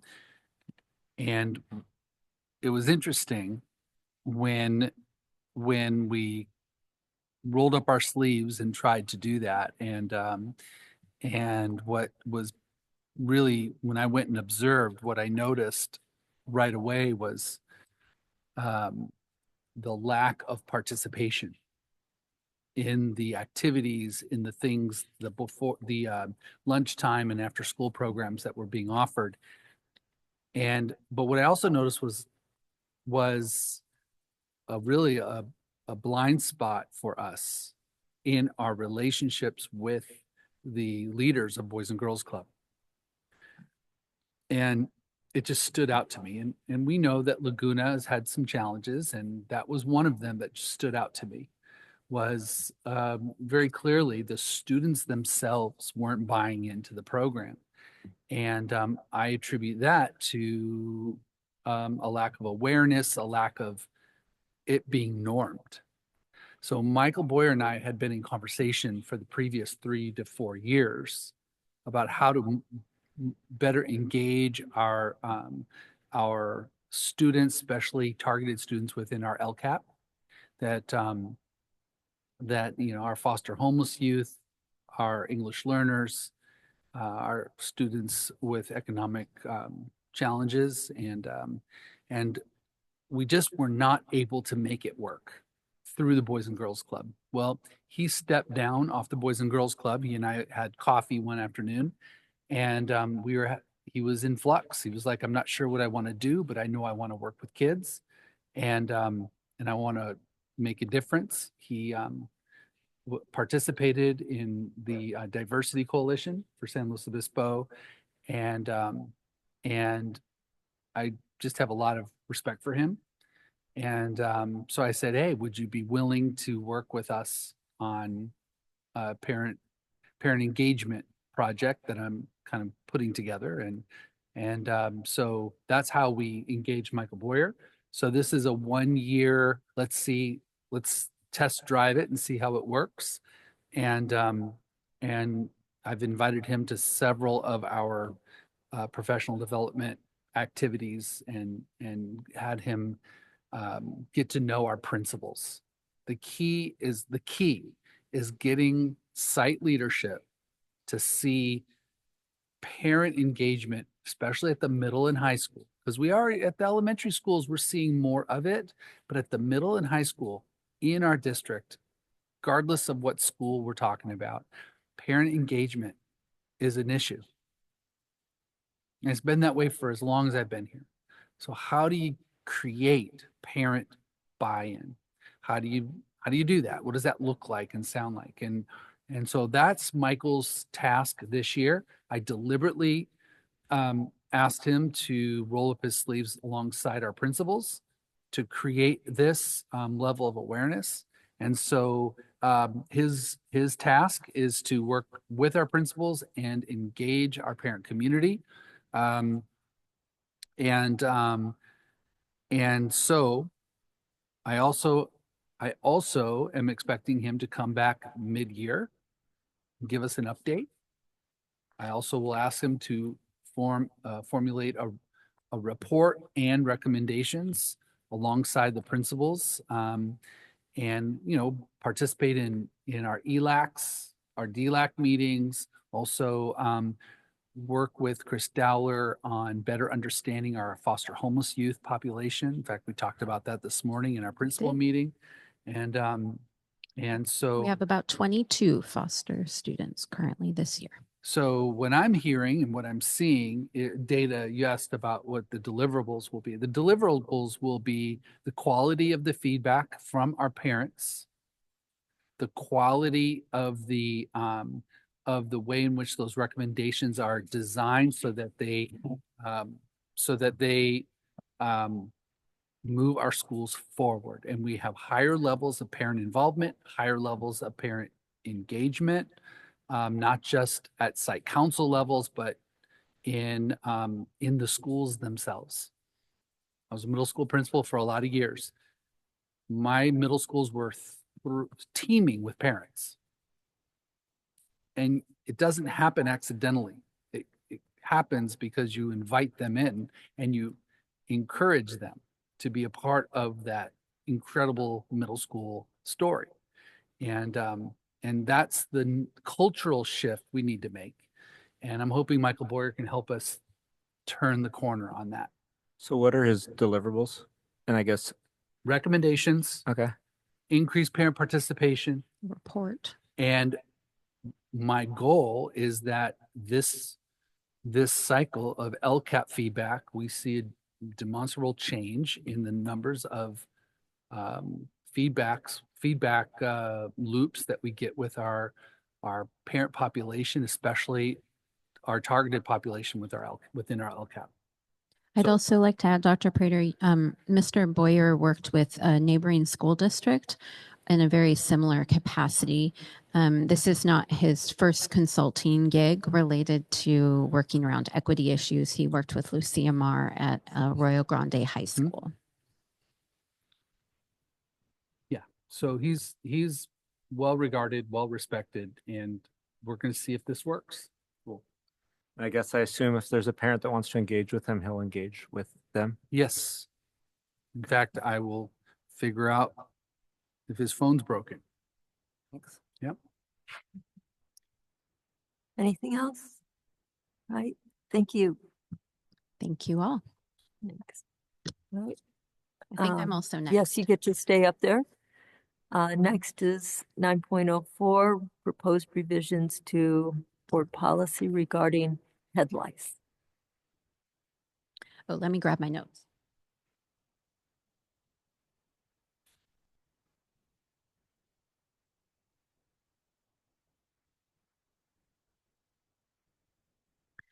All right, board, we had, it came to our attention late spring that some students and families were affected and experiencing head lice at some of our elementary schools. And if you've worked in schools a long time, you know this is like a regular, I know, I see Mr. Unger scratching his head. This is a regular occurrence. And nevertheless, it caused us to want to revisit our board policies and associated administrative regulation. And so the update before you tonight is trying to align with Gamet's and the lawyers there's recommendations, as well as the current health guidance around managing head lice effectively in schools. So this has gone through Chris Dowler and Grace Doran, our school nurse and deputy director of student services, and then I reviewed it with the board policy subcommittee. I wanted to remind you that one of the main changes or one of the elements about lice in schools is that students are not to be excluded if lice are to be found, because it is not considered a public health threat in any way, shape, or form, but instead is considered now to be a nuisance. And to that end, I wanted to share with you that per Grace, back in last March, Coast Union, Orcutt Union, Oxnard Union, Slowco, us, and Templeton all do not exclude for any head lice. And to that end, it says the Centers for Disease Control and Prevention emphasizes that students with live head lice do not need to be sent home from school early and may instead go home at the end of the school day to be treated and then return to class after the appropriate treatment has begun. Also, the American Academy of Pediatrics does not recommend excluding students for NITS or having live lice. Whole classrooms and mass screenings and broad notifications are not recommended best practices. So to that end, I wanted to share with you the updated policy recommendations. Okay, this is a first reading. I'll go to the public, see if anyone of our one public has anything to wishes to address us on this. Right? Anyone online? All right. Anyone, any questions or comments from the board? All right. Again, this is the first reading. It's interesting how this has changed over the years that I've observed, as been involved in the head lice issue as a parent, and watched this evolve over the years. This will come back as on the consent agenda at our next meeting. Thank you. I have another first reading for you regarding high school graduation requirements. And this policy is updated to reflect the new law AB 714, which changes students participating in a newcomer program to newcomer students. And they're exempted from the district adopted graduation requirements.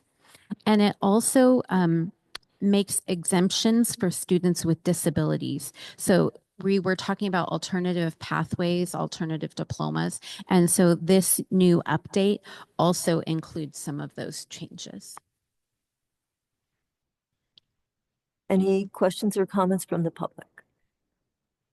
Seeing none, we'll come back to the board. Any questions or comments on this policy revision from the board? All right, this also will appear on our consent agenda at our next meeting. Thank you, Ms. Yamashita. We will now go through the action consent agenda. Please let me know if you'd like anything pulled.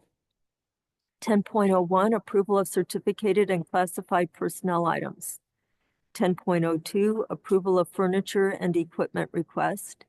10.03, measure C22, approve notice of completions. 10.04, approval of minutes of September 3rd, 2024. 10.05, approval of minutes of September 12, 2024. 10.06, proposed revisions to Board Policy 5131.2, bullying. This was the second reading. 10.07, proposed revisions to Board Bylaw 9124, attorneys, second reading. And 10.08, proposed revisions to Board Bylaw Appendix 9270, conflict of interest, second reading. Move approval of items 10.01 to 10.08. We have a motion by Mr. Unger, a second by Mrs. Hinton.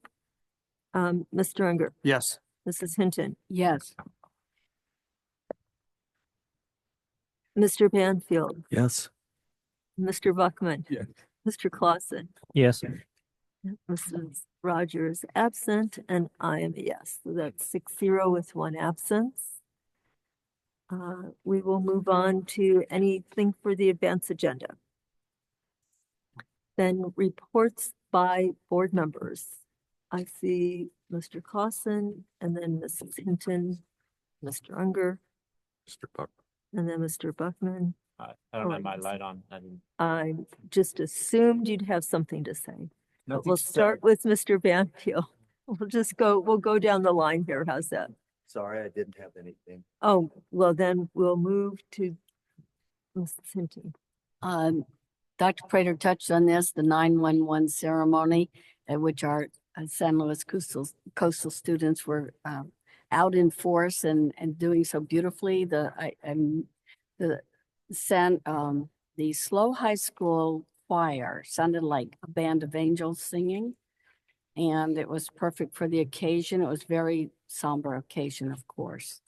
And then we had works of art read by some of the students. There was a poem, and it was just really well represented as to what these students could create around something that they weren't even alive for. And it's just history for them, although their parents would perhaps remember it. So just thought it was great, moving, and great to see everybody there that was there. Thank you. Mr. Buckman. Yep. So this morning I was able to visit the AVID leadership training. It was great. And as always, I'm just so impressed with the AVID program success here locally, county, state, nationally. And it was good to see these folks working really hard to make it better. Thank you. Mr. Unger. Yeah, I was able to visit Baywood and stop by the special day class there, Mr. Dale's special day class. And one of the cool things that I saw was it did I think it's called like Read to the Pups. And so 5 of Mr. Dale's students went into a separate classroom where there were Dr. Rolker and his wife Carol, but each of them had one of their dogs. The dogs are well trained. They're specially trained to do this. The dogs are lying, they're listening to the students read to them. It was really quite a wonderful experience.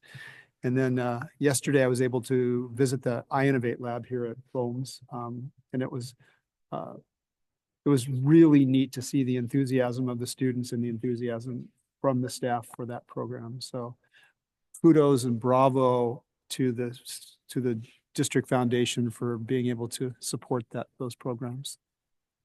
Thank you. All right, looks like that's it. Thank you, everybody. See you at our next meeting.